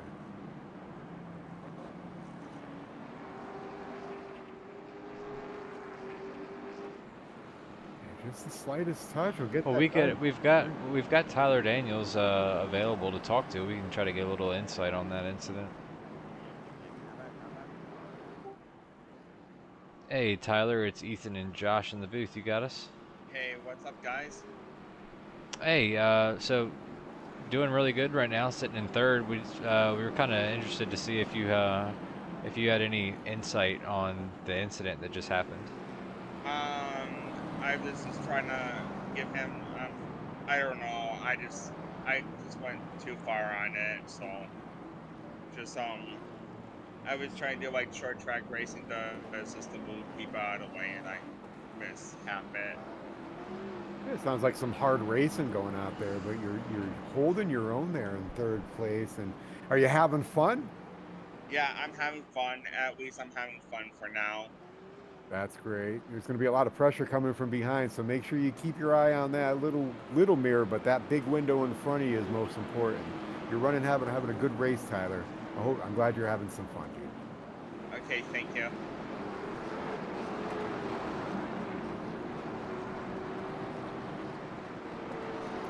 Lights on the pace car are going to be going back off, lining up side by side.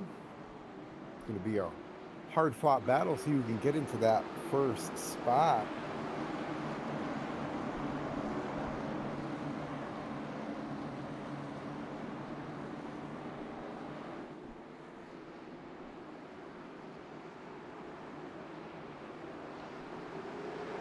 Green flag's going to drop here. We'll go back racing at Thompson Speedway.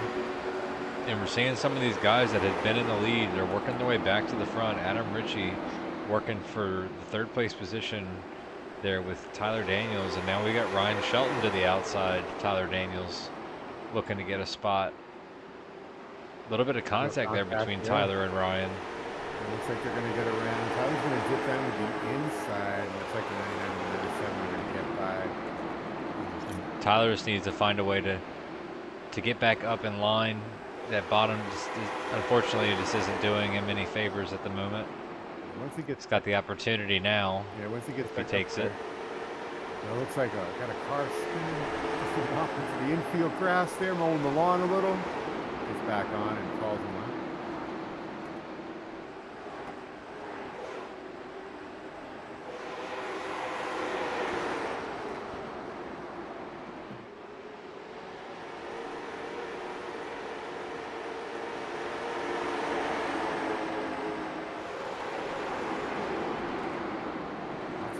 Going on back here. Oh, it looks like we got two cars that went off track. DJ Kenner, Randy Lapidus. 32 went off hard, hit the inside fence pretty hard there. I'm kind of surprised we didn't see a caution come out for that. We can go and take a look at that real quick. We see he was still sitting down there in the grass. Yeah, it looks like he just towed out to go into the pits. I hate to see that for anybody. Yeah, a little surprised we didn't have a caution for that.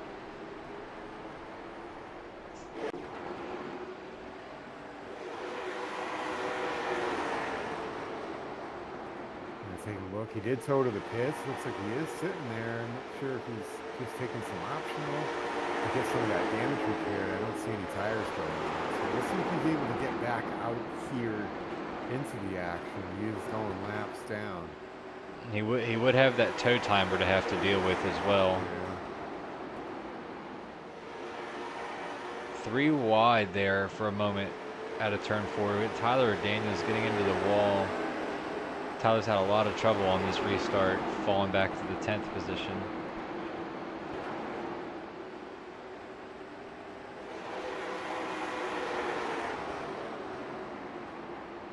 It can be hard to get back into your groove or if you're thrown out of it, especially at a short track. It's almost like a roller coaster. If you get out of that groove, you're not going to keep flowing. So once you get back into that groove, I'm sure you'll see him pulling up, getting some more spots back.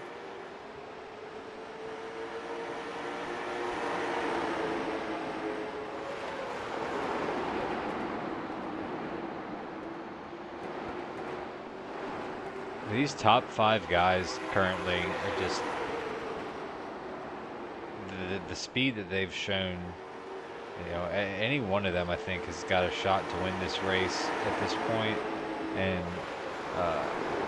you know, honorable mention right now to Bob Burlew, who's running in 6th, who's been in numerous incidents and manages to find himself in a really good spot right now. Yeah, no, he's been involved in multiple wrecks. You've seen him. He's gone in, gotten his repairs, and he is constantly fighting back. So absolute big kudos to the 66 Bob Burlew, trying to make his way back into the top 5.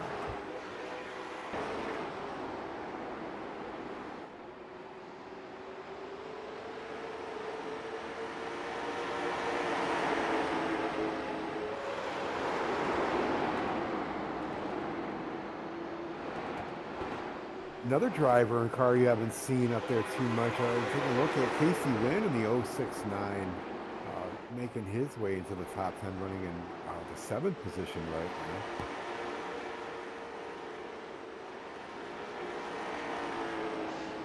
now. In a spot right now where he can just focus on putting good laps down and having to fight anybody in front of him or behind him.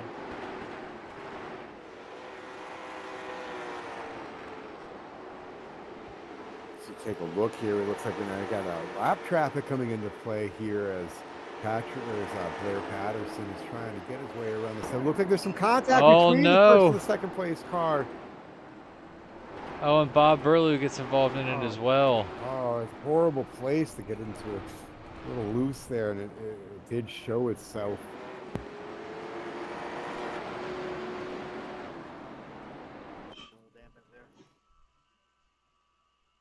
Let's see exactly how this started, if lap traffic had anything to do with it. No, it's just the 93. The 93 got up into the 91.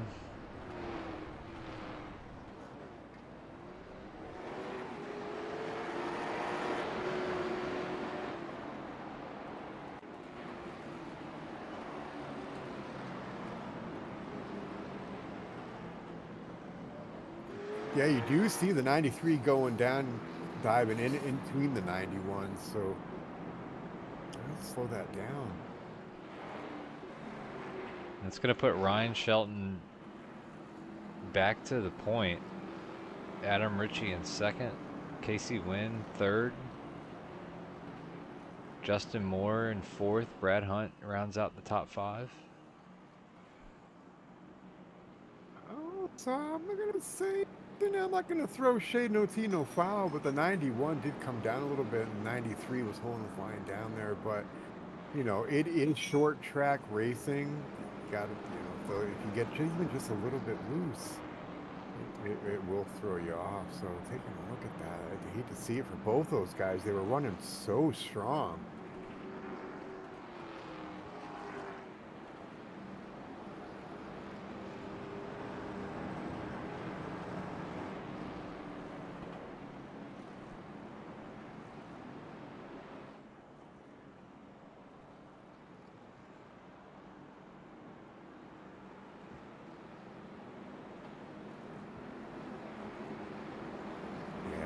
Ultimately, the 91 and the 93 got together. There was nowhere for them both to go into the same spot, which did give the advantage to the 99 of Ryan Shelton, taking advantage of that and picking back up the P1 spot.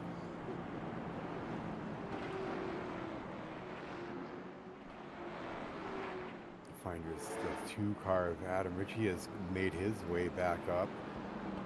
Now you're showing the 069 Casey Wynn in the P3 spot, 08 Justin Moore in 4th, Blair Patterson. And that 91 car showing your top 5, making its way into the top 10 and showing his car there, showing some dominance. 001 of David Newman. I would definitely say Casey Wynn was the one that benefited the most from that incident. He went from, I believe he went from 6th or 7th. He went from 7th to 3rd.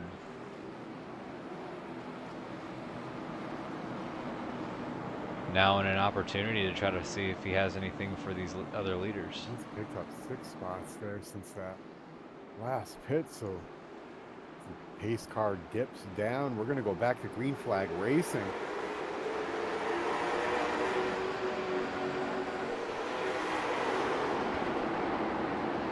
Tight battle there for first between Ryan and Adam, the 99 and 2 car. Adam having the preferred lane. I think maybe Ryan decided just to go ahead and give up the position possibly, and so that way he doesn't get freight train being on the bottom. Taking a look back, we got the 08 trying to make a pass on the 91. So there's a tight battle for the 4th and 5th spot. David Newman looking on the inside of the 08. Oh, there's a 3-car battle going on for 4th. That's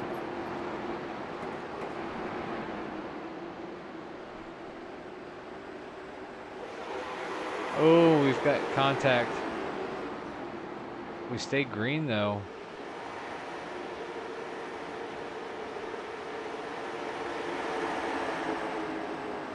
everybody was able to straighten themselves back out after the contact. As I'm showing, we have a strong field at the beginning, but we do only have 18 cars running on the track at the moment. So attrition has taken some of the course here at Thompson Speedway for the Todd Danbury Memorial Race. On the night of September, I think, do you remember? On the night of the 21st of September, there's a song about tonight. Definitely sounds familiar. Earth, Wind, and Fire. Little trivia there for you tonight.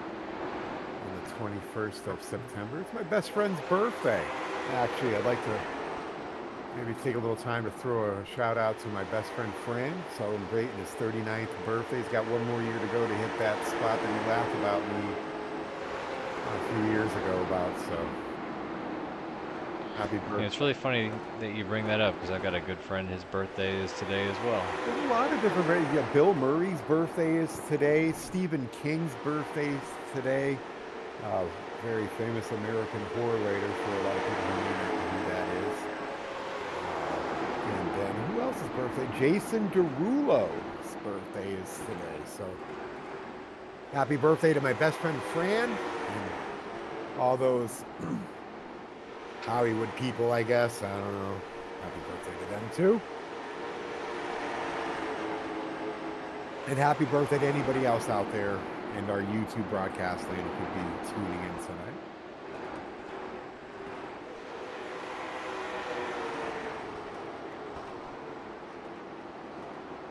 The 93's putting some heat on that 8 car.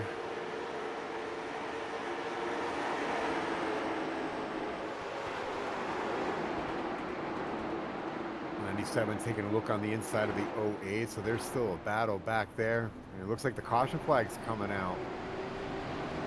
Yet again, we have the 25 slowing down on the back stretch. Looks like he was on the grass a little bit there. Possibly some contact here between the 93. Oh yeah, that's Patrick Yeah, Desaulnier. that's started it there. And the 8 of David Moolman, maybe. Taking a look at that from Bob Burlew's perspective. Man, Bob Burlew getting caught up again. Yeah, it looks like the 8 really, but there was a good battle going on between the 93 and the 8 for a while, and then in that turn, the 93 just hooked the 93, and he went hard into that fence. Wow, what a lick that the 93 took. I hate to see that for anybody. Hope to get a good report from the infield care center after that one. So you talked a little bit about some trivia. I just happened to see that apparently it is International World Peace Day. But I wouldn't say that what's been happening on the track here recently has been very peaceful. No, it's more like getting, man, I don't know if you remember that scene from Happy Gilmore, but it's also National Miniature Golf Day. So there's some heated action going on Miniature Golf Day. Between the 8 and the 93. Man, that 93 took a hard lick into the wall. I just can't stop watching that one. Yikes.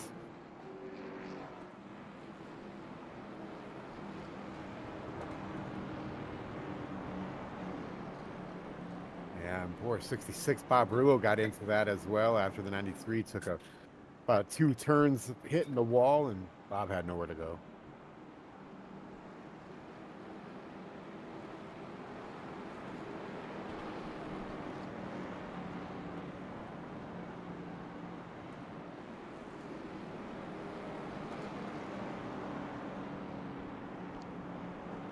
Look at the standings now. I'm showing the 2 taken over. We got Adam Ritchie still holding that P1 spot. Ryan Shelton in the 99 car in the P2 spot. 69 of Casey Wynn holding strong in the 3rd spot. Position 4, Eric Sellers, and P5 is Tyler Daniels making his way back from that restart where he fell back from 10th. He's fought his way back into the 5th spot there, so good to see that.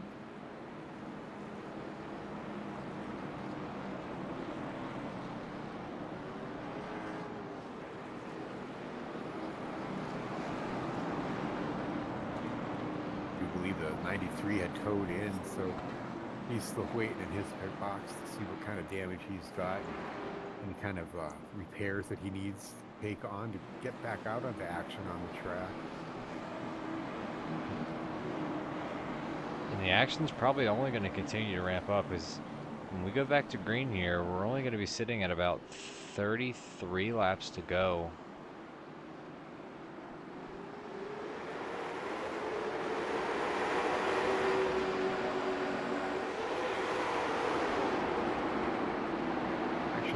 back up here with the green flag flying. Yeah, you're not wrong about that. It looks like a lot of these guys are thinking it's go time. Got another crash. Brandy Lapidus, Jay Downham, DJ Martin, Jason Hall. Yeah, the 91. Got Blair Patterson.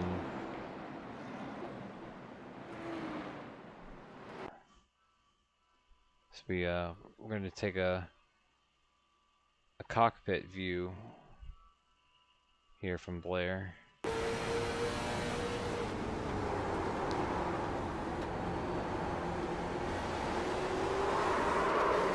Looks like he had some contact from behind.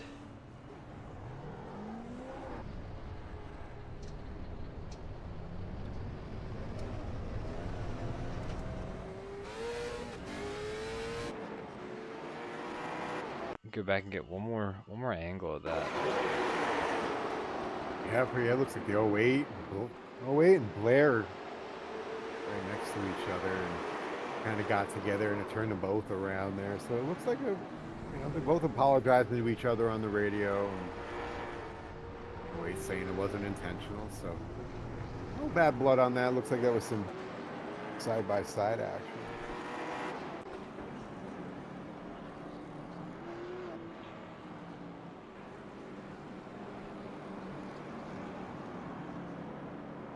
'91 definitely got the bad end of the stick on that one.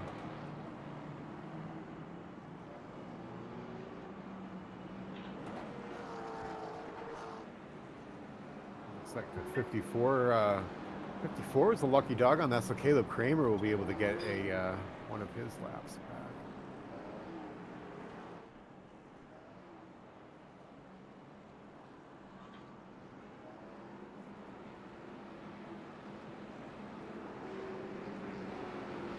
Laps are winding down here in the Todd Danbury Memorial Race, and the action's been heating up there in that at least top 6. We've been seeing action all over, but that top 6 has been fighting it out all night, getting back to the pack, different pit strategies to get back to the front. Who's going to have enough to pull it off? Who's going to get that top spot in the podium? A lot of action here left with 29 laps to go. Time to cross the line.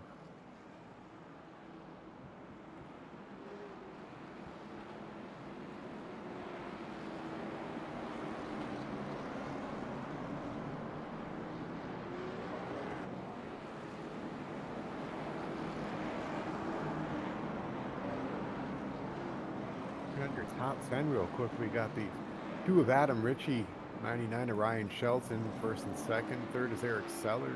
4 is the 69 car of Casey Wynn.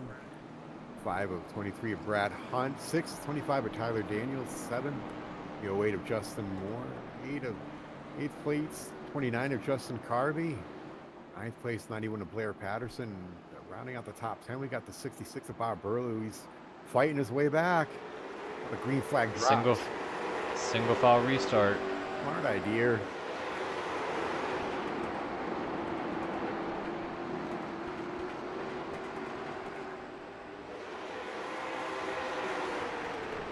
Allows everybody to, get back into their groove, especially if they're on cold tires. If anybody picks up some cold tires there, some stickers if they held out. Everybody's falling in line rather nicely here.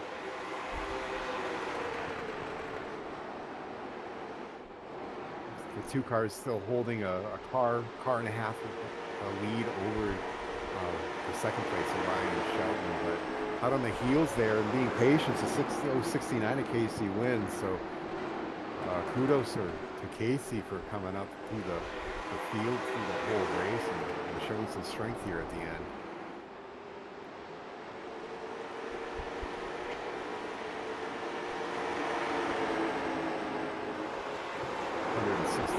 Laps. Long race. And I remember at least 150 laps at a short track is a long race. So these guys have to be, mentally trying to just stay focused here. Just the laps are all good now.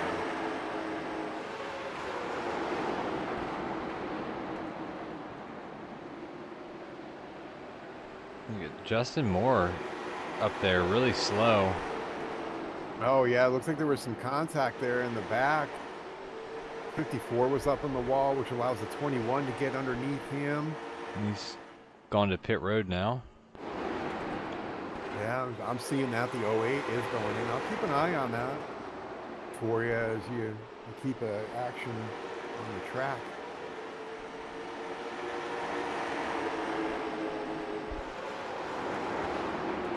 Taking some left side tires there as he's in the pits.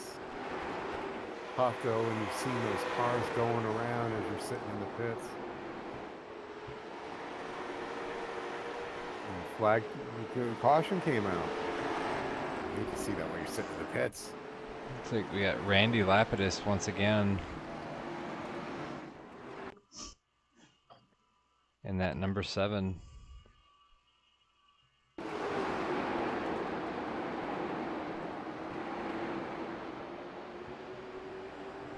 Yeah, it looks like he just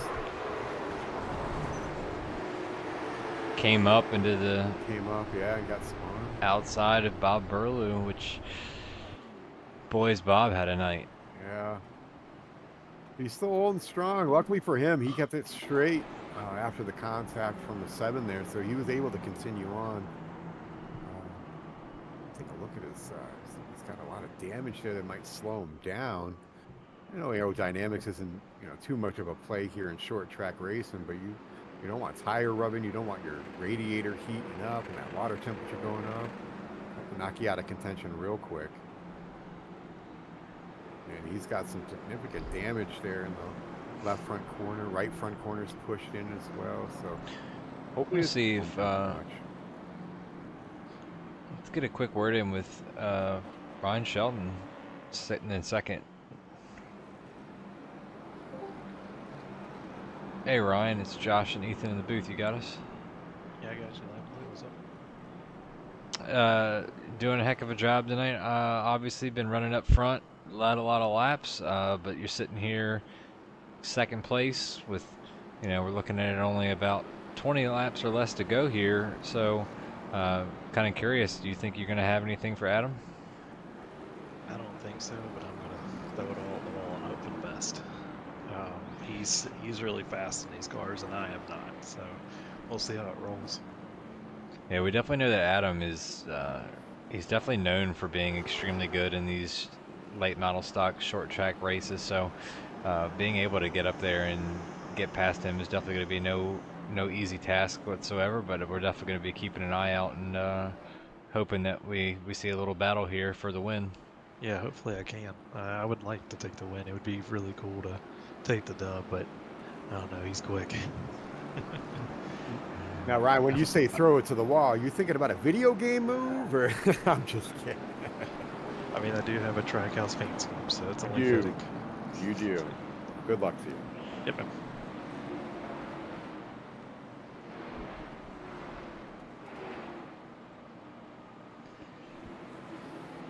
He is sitting there in second place. A single file restart looks like it's going to happen again with the lights still on the pace car. 152 laps down. We only have 16 laps next time by. We go green flag racing.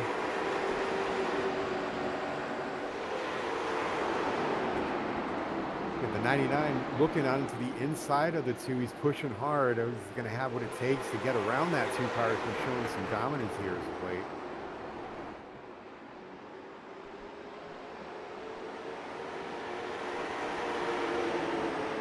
'97 of Eric Sellers looking on from third spot. He's got a good bird's eye view, just being patient. If these guys get together, he can sneak on by, possibly get a win here.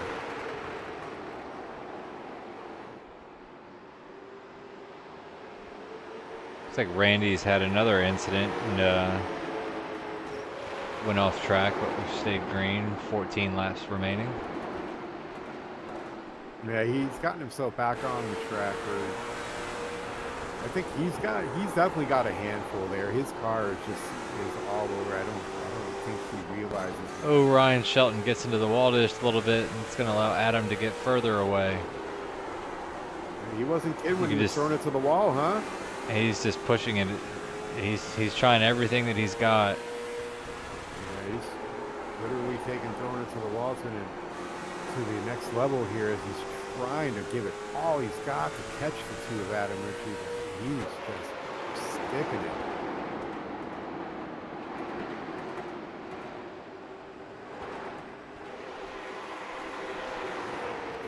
I think at this point, Adam's going to be able to just, I don't want to say coast to the victory at this point with 11 laps to go, but we've seen how difficult it's been for Ryan to try to even get close to Adam, even when he's within 2 car lengths. But now he's sitting somewhere between 8, I'd say around 8 car lengths now. Not quite that much, maybe about 5 to 6, but. And even on a note on top of that, you got the 97 of Eric Sellers putting so much pressure on the 99 of Ryan Shelton for that second place spot. So he's not only battling to get to the front, he's trying to hold that second place spot from Eric Sellers here in the 97. Yeah, the only saving grace for anybody to try to go up against Adam at this point is they're looking for a late race caution or somehow lap traffic to come into play here. Oh, we got a lap 161 with 8 laps to go. It looks like Adam, the number 2, Adam Ritchie, is coming up to. We got the 97 looking on the inside of Ryan Shelton right now for the second spot. So we still got action going here, even for the second and third spot. It looks like Ryan was able to get the advantage coming out of that turn. But the 97 doesn't look like he's done yet.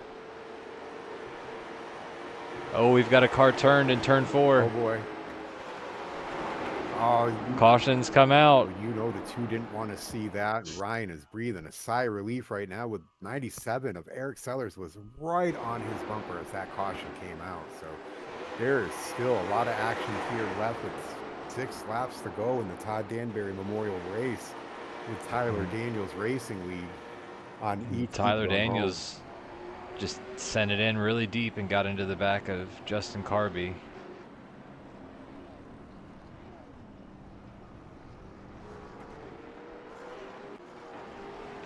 I'm willing to bet that Eric Sellers in that 97 may have something for these two if they get together.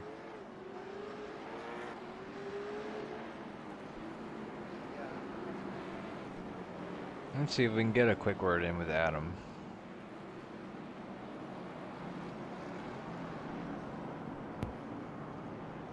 Hey Adam, you got myself and Josh in the booth. You got us? Hey, what's going on? Hey, so I'm sure that you probably didn't really want to see that caution come out, but you're clearly the fastest car on the track, probably been the fastest one all night. So from our perspective, I don't think we're too concerned on you being able to pull this victory out, but do you think you're going to be anything to be concerned about behind you on this restart? Well, obviously got to be mindful of Shelton. You know, he's really good all the time, everywhere. And the thing that's been helping me all night is I have really good launch out of the corner, and not just under race conditions, but really on restarts as well. Not quite sure why I'm able to do that, but it's helping. One thing that I've noticed, it seems like you're wrapping the center of the corners a little bit better than the other competitors, and it's definitely making it difficult for them to be able to keep up with you. Yeah, so very early on when we got into practice, the first thing I did was run a long run so I could get kind of a baseline what the car would do later on with the tires worn off a little bit. And then I just kind of set all my steering up for that exact moment. So it's helping, 70, 80 laps on a set of tires. Yeah, it's definitely working for you because on these past 2 restarts, you have jumped out about a car length and a half to almost 2 car lengths 2 laps after that green flag drop. So you're definitely showing some speed. You're definitely showing some dominance. So good luck and have some fun. Yeah, thanks. It's been fun so far. It's great to be able to get together with everyone in memory of one of our fallen competitors, and it's all good. All right, Adam. Good luck here on this this restart, and I got a feeling it's probably not going to be the last one. Come on now.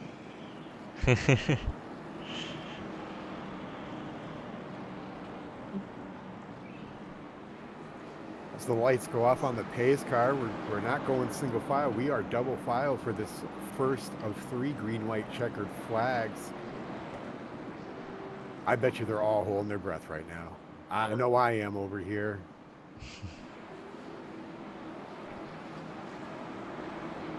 I feel like there's going to be a lot of aggression here to try to grab an extra spot or two. Reaction everywhere as the pace car does dip down onto pit road, and we are going green flag racing. What kind of move can Ryan make here? He's all over the bumper. Oh, and he gets into the back and he turns him. He turned him. Oh, he Oh, turned him. no. Cautions come out. You hate to see that. It's, you know, you're running hard, trying to, you know, knowing it's the green, white checker, you get to that white flag and nothing's going to happen after that. If you can cross that checker line first, you got that win. And oh man, that was tough. And I don't think that that's anything that Ryan had intended whatsoever. Yeah, I'm looking at the replay, and they both went in there really, really hard, and it looks like, yeah, there was just nowhere you could go there. Oh man, you hate to see that. So we can ride along here from the cockpit of Ryan. I mean, Ryan's just driving as hard as he can. You know, he's just, I'm sure he was probably trying to upset Adam's car, but I don't, you know, Ryan's a really strong competitor, and I know that he didn't have intentions on turning him. That's just really strong short track racing. And never rule out netcode. Never ever rule out netcode, because, you know, that's a thing, and you have to deal with it in iRacing just as you do people that blink, and you know, it's a sim, so there are little nuances that you still have to deal with, and that could have just been even an instance of netcode. So you know, you hate to see that happen so late in the race with Adam running as dominated as he has. Even me taking a look at my replay here on my side, I'm gonna say I think it's netcode.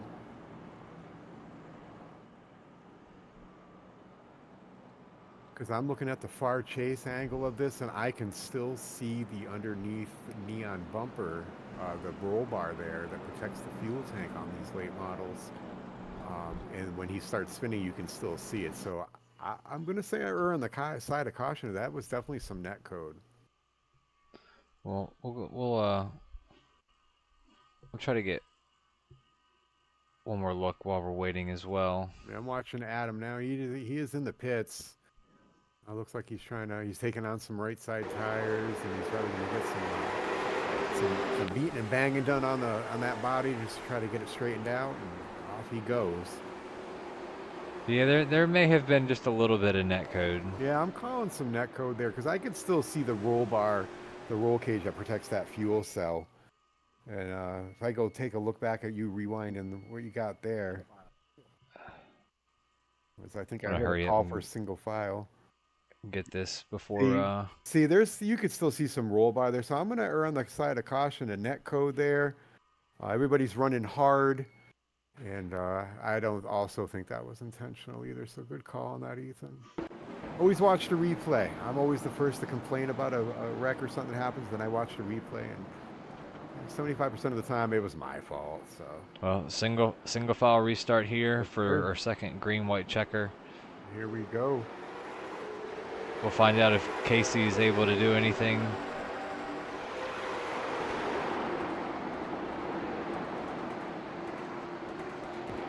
Casey within 1 car length.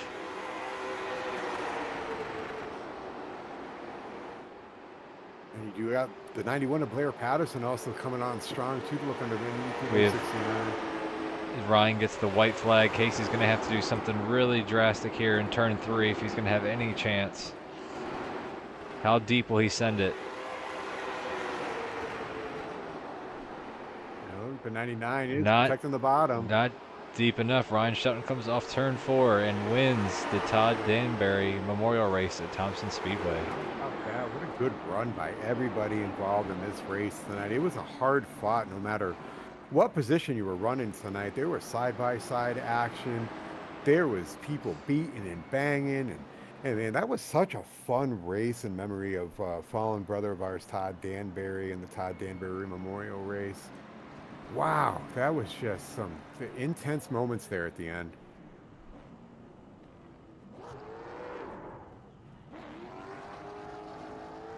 Let's listen to some of the in-car chatter and everybody saying, you know, thank you for hosting the race, and you know, yeah, what a great time it was for. And I have to agree, man. I have to agree. Thanks for hosting the race, and thanks for putting out a great product here at Tyler Daniels Racing League. I think they're calling for the top cars to get lined up here for a picture, I believe. Absolutely fitting too. I mean, with you know, it was 169 laps. Ended up being a couple green-white checkers, so we ended up going 177 laps. That's a long race. So first, second, and third place fixture is absolutely fitting for an event like this.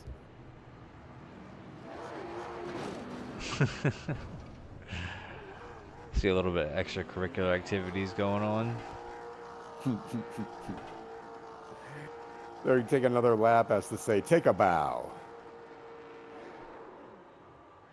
All right, well, let's get our race winner here up in the booth.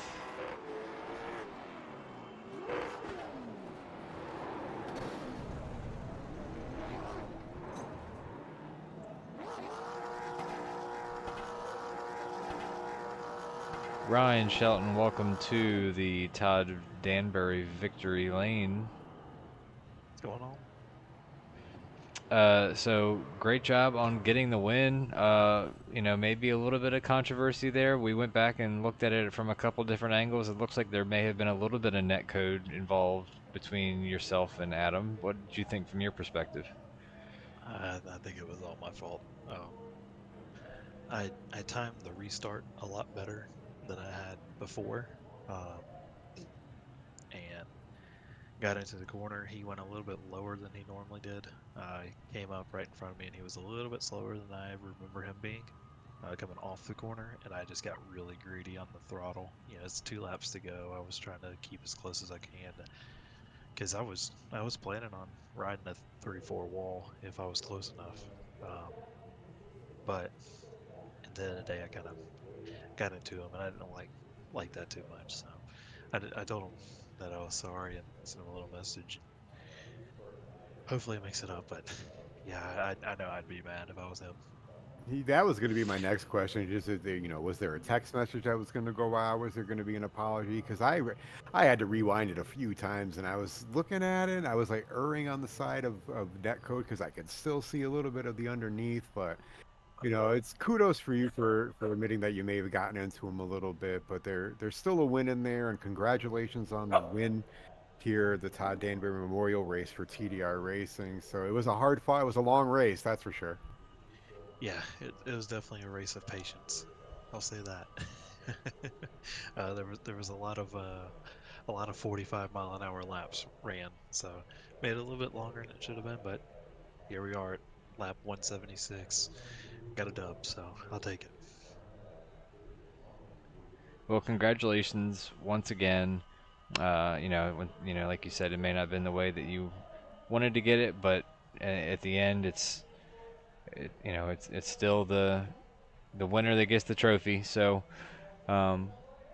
thanks for coming out and being a part of the memorial race. You know, you helped put on a good show. I know everyone appreciates everyone that came out in support for tonight. So, thanks once again.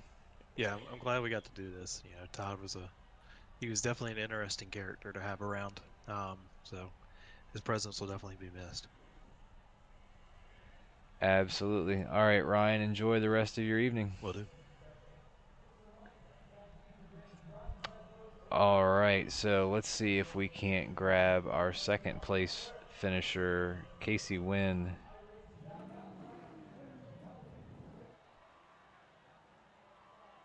Casey, Ethan, Josh in the booth, you got us? Yes, sir.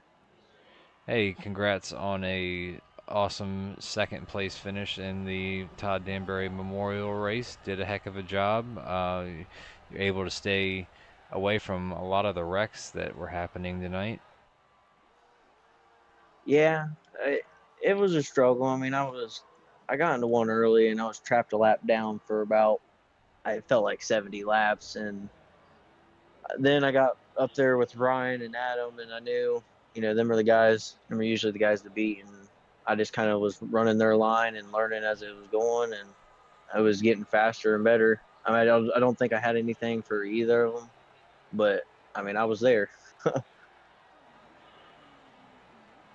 I was watching you for a little while when you were running back in the fourth spot, trying to make that pass for third. And once you got into third, and Ryan and the number 2 of Adam Ritchie were getting into there, I was watching from your in car, and man, you had a view of some great action. Now, going into the last laps there, what were you thinking was going to happen between the 99 and the 2? Were you staying patient enough, hoping they would both wreck and you could get by them and take that first spot?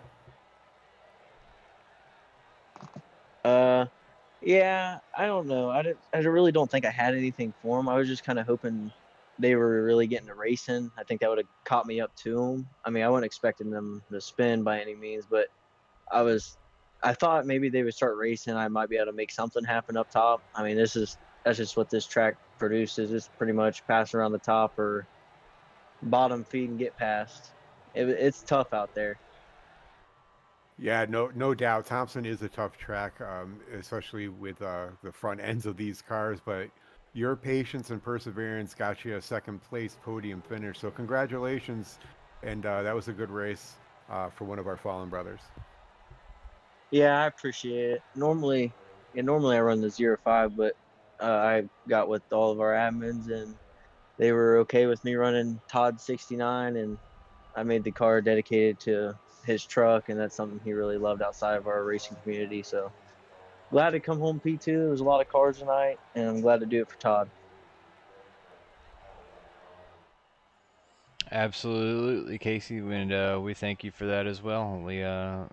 We congratulate you once again and hope you enjoy the rest of your evening. Thank you, guys. I appreciate it. Y'all have a good evening. You too. You too. All right, so we got a couple others that we can try to talk to. We don't have our third, fourth, or fifth place finisher available to talk to, but we do have our sixth place. Justin Carby looks to be available.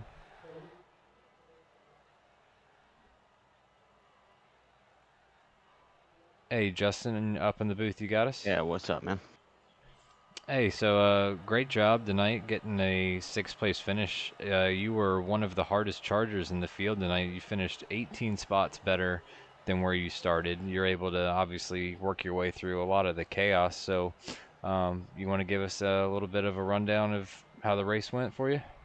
Oh, man, it went pretty well. I pitted early for fuel, and I messed up, got a lap down, and, I go back in the lead lap, and I was just trying to miss the carnage, man. It was crazy running 30 cars, but hey, it was fun, and I just got to thank, you for broadcasting, for them, TDR putting it on, and my wife and kid and grandparents to let me do this. Yeah, it's almost like running a super speedway. When one of those wrecks starts, it's almost like having the big one every time. Oh, 100%, man. Like, I'm just glad to come out and finish sixth, man, in one piece. No doubt. I guess one of the questions was already answered for me. So, well, I guess I would want to know, did you use all your fast repairs? Did you end up using all your tires through the whole race? That was a long race. Well, I messed up and used a quick repair when I thought I didn't, like when I thought I needed it, and then I got in that big wreck, and I did use both, and I had right sides were gone, but other than that, I didn't ever change the left sides, and I started getting a little looser at the end, but I just held on, and I'm glad I could finish the race. Well, I think you did a great job. That was a definite hard charging coming up from the 24th spot all the way to 6th. So, great job tonight. Hope you had fun. Thank you. I appreciate it. I definitely had fun. Can't wait for next week's TDR event. I'm sitting third in points, so. Good luck in that one as well, Justin. Thanks for coming out and hosting and helping do the Todd Danbury Memorial Race tonight. Of course. Thank you for having me. All right, so if he will have a word with us, which I'm sure he will, we're going to try to talk to Adam Ritchie. Oh boy. Hey, Adam, got Ethan and Josh once again here in the booth. You got us? Oh, I got you. What's happening? Hey, so obviously the race didn't finish the way that you wanted to, and you know, with us being a family-friendly league, we're not looking to start any kind of rivalry drama type What are you things. And I talking know about? There's a full grudge going on right now in the Discord. It's all out of control. that. Oh, well, we For the you know, we folks talked at to home, Ryan. it's probably not He happening.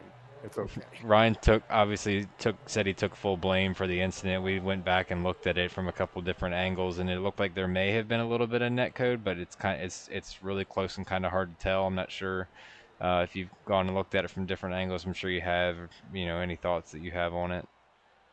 Yeah, no, he definitely owned up to it. He was in the chat and everything else. We were just talking about it, and more friendly jibing than anything serious and significant. We've run many times together at the front, and when you're racing for the end, for the win at the end, he just kind of got on the throttle, and I'd been kind of waiting on throttle to get a little bit cleaner launch, so I wasn't gonna push up on that first corner coming out of two into the wall, and just I was a little bit later, and he was a little bit quicker, and there wasn't much space in between.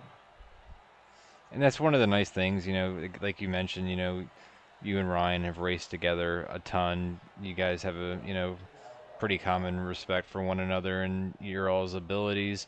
And that, both of you know that if you were both in that same situation, you would probably do the same thing. And you both know that it wouldn't be intentional by any means. Yeah, no, I wouldn't say it's intentional, but if I can go in the memory banks, I feel like he's up a couple on me. So I will cash in at some point. That's a perfect segue into my question. Was like, some races coming up here soon, and I know Ryan's, he was running here tonight, and we'll see him in some races here in the future. I was gonna say, are we gonna see some retaliation? Should myself stay away from you two running on the track? But we all know that that's not a thing here at TDR, and things get, it's hard racing, and that's what it probably ended up being tonight. But man, what a great run. It was a long race. You were fighting back up. People were getting into wrecks left and right, and some of our people here were in multiple wrecks that still, finished, high in the placement here. So, Adam, good job tonight. It was fun to be here for the Todd Danbury Memorial Race, and I'm sure you have some great memories with him and racing, and it was all about that tonight. So great job tonight. Yeah, thank you. Again, we're out here to have fun. You remember someone that just come out and race with us, and that's really what it was all about. And it wasn't really about the win. It was about remembering Todd when he was here with us, and just being part of that. I know there was another group that had done a race for him a week or so ago, and I wasn't part of it, but I got to be with Jim Downham and help spot for him and crew chief to kind of get him going through that race. I got to be part of that one as well, which was really nice. And it's nice that there were people very closely attached to Todd, not in his simulation racing life, that have been coming out to these things and being part of it and being part of the conversation, which is always great to kind of see that other side of that person's life that we were privileged to see. Yeah, exactly, and that shows really and truly the meaning behind Tyler Daniels Racing and the leagues that are run here, and that has been attracting a lot of people to come over here. So, thank you for the kind words, and again, great job tonight. Thank you for what you guys are doing up in the booth. I will have to watch it back sometime tomorrow because it's way too late right now to even consider that. And I gotta go back talking to Ryan Shelton and just let him know how it's gonna be. Good luck with that. Thank you. Oh, that's good stuff. All right, so the last thing that we would like to do this evening is bring Jim Downham back in, the head of TDR, and we'll do a little discussion with him, and we'll get ourselves on out of here for the evening. Yeah, I don't know how many we're going to have on the Iconic series. Well, that's something that nobody here knows what you're talking about, Jim, because you are in the booth now. Oh, We're iconic. We're yeah, all we are iconic iconic. here at TDR. Yes, We're we were all talking about iconic. Saturday night's Iconic race. We're racing Oxford, Maine. In our Oh, the Iconic. circle. Yes, yeah, that's what we were talking about. I've been to that track in person, and it literally is a circle. That's all it Yeah. is a circle. Yeah, Adam, he's one of the tech inspectors there, Adam Ricky, and we were just Oh, talking cool. about that. And yeah, I need a couple extra right front tires, but that's another talk for another Oh, day. a couple extra front, yeah. Yeah. Yeah. So it was a rough night, but it was. Todd loved it. I know he was up there laughing and carrying on with all the wrecks and everybody driving under each other, and that's what Todd liked, you know. But overall, it was a good race, you know. Ups and Honored to downs. be able to help broadcast it. So I want to thank you and Ethan and Tyler Daniels Racing for giving me the opportunity to come in here to get out of the car. I'm a sim racer myself, but it's an opportunity to get out of the car. Right. And and learn some new people and get to meet new people and learn new things. So even thank you for me for including me in the Todd Danbury Memorial Race. I do appreciate it for me and my family as well. Yeah, it's a pleasure to have you. You know, it was a fun event, and during the when we had Barney out front, somebody said we should make this a yearly event. So I told them we'll circle the calendar and talk about it in August to do another Todd event.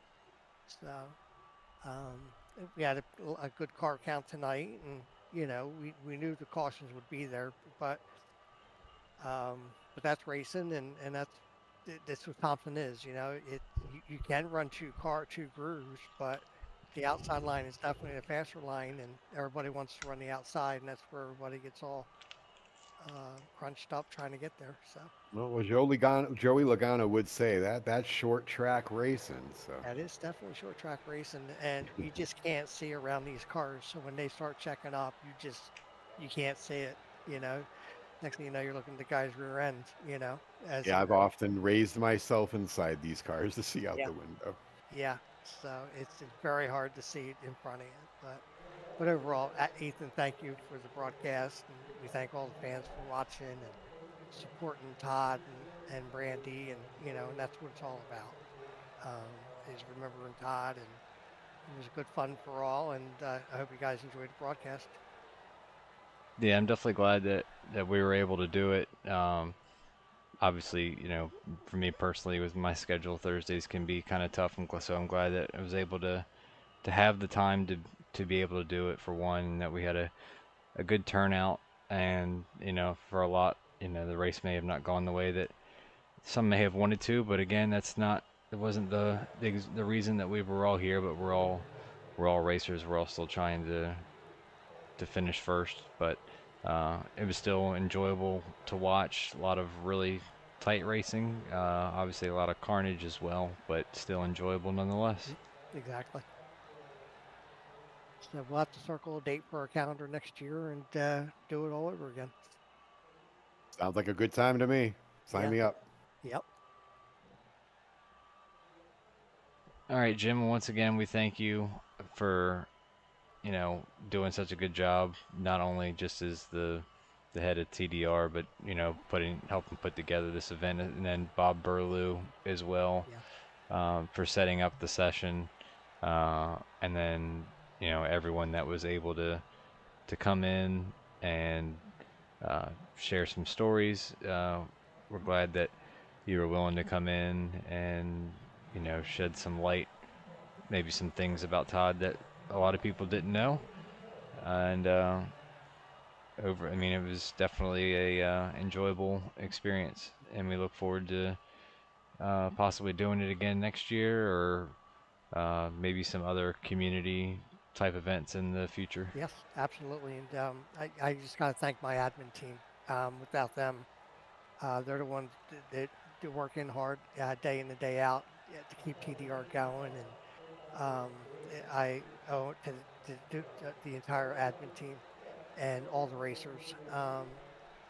the support that we have at TDR is unbelievable, and it's a big family, and I know Debbie, Tyler's mom, thanks each and every one of the members that come out and race week in, week out with Tyler, and we're to have fun and do the best we can. So thanks everybody for coming out. Speaking of that, Tyler Daniels with a 10th place finish tonight Yeah, in Tyler a did really good. He got long bounced race. around a little bit. Yeah, he got bounced around, and a long race for Tyler, and he hung in there and did a really good job. So Absolutely agree with you, man. And then last week I had the pleasure of racing with him and for a photo finish in one of the races, and that was a heck of a time. So good to see him in the top 10 tonight. Yep. All right, Jim. Well, we are going to get signed off for the evening and call it a night, and we will see everybody again, hopefully on Sunday. I know that the race on Sunday is currently scheduled to be Watkins Glen for the Next Gen Cup Series, but that's possibly subject to change. It is going to change, and we're going to allow them. All right. Well, there you go, everybody. From Tune Thompson in to New Hampshire. Yes. For some lobster. All right. Yes. So you guys heard it here first. New Hampshire Motor Speedway, right here on ET Drone Home Gaming for the broadcast for the Tyler Daniels Racing Next Gen Cup Series. Same time, 8 o'clock p.m. Eastern, and we look forward to seeing everybody then, and hopefully everyone will have a good weekend, good days up until then, and we will catch everybody on Sunday night. Have a good night again, and see everybody. Be well, everybody. Lots of love and light. Yep. Good night.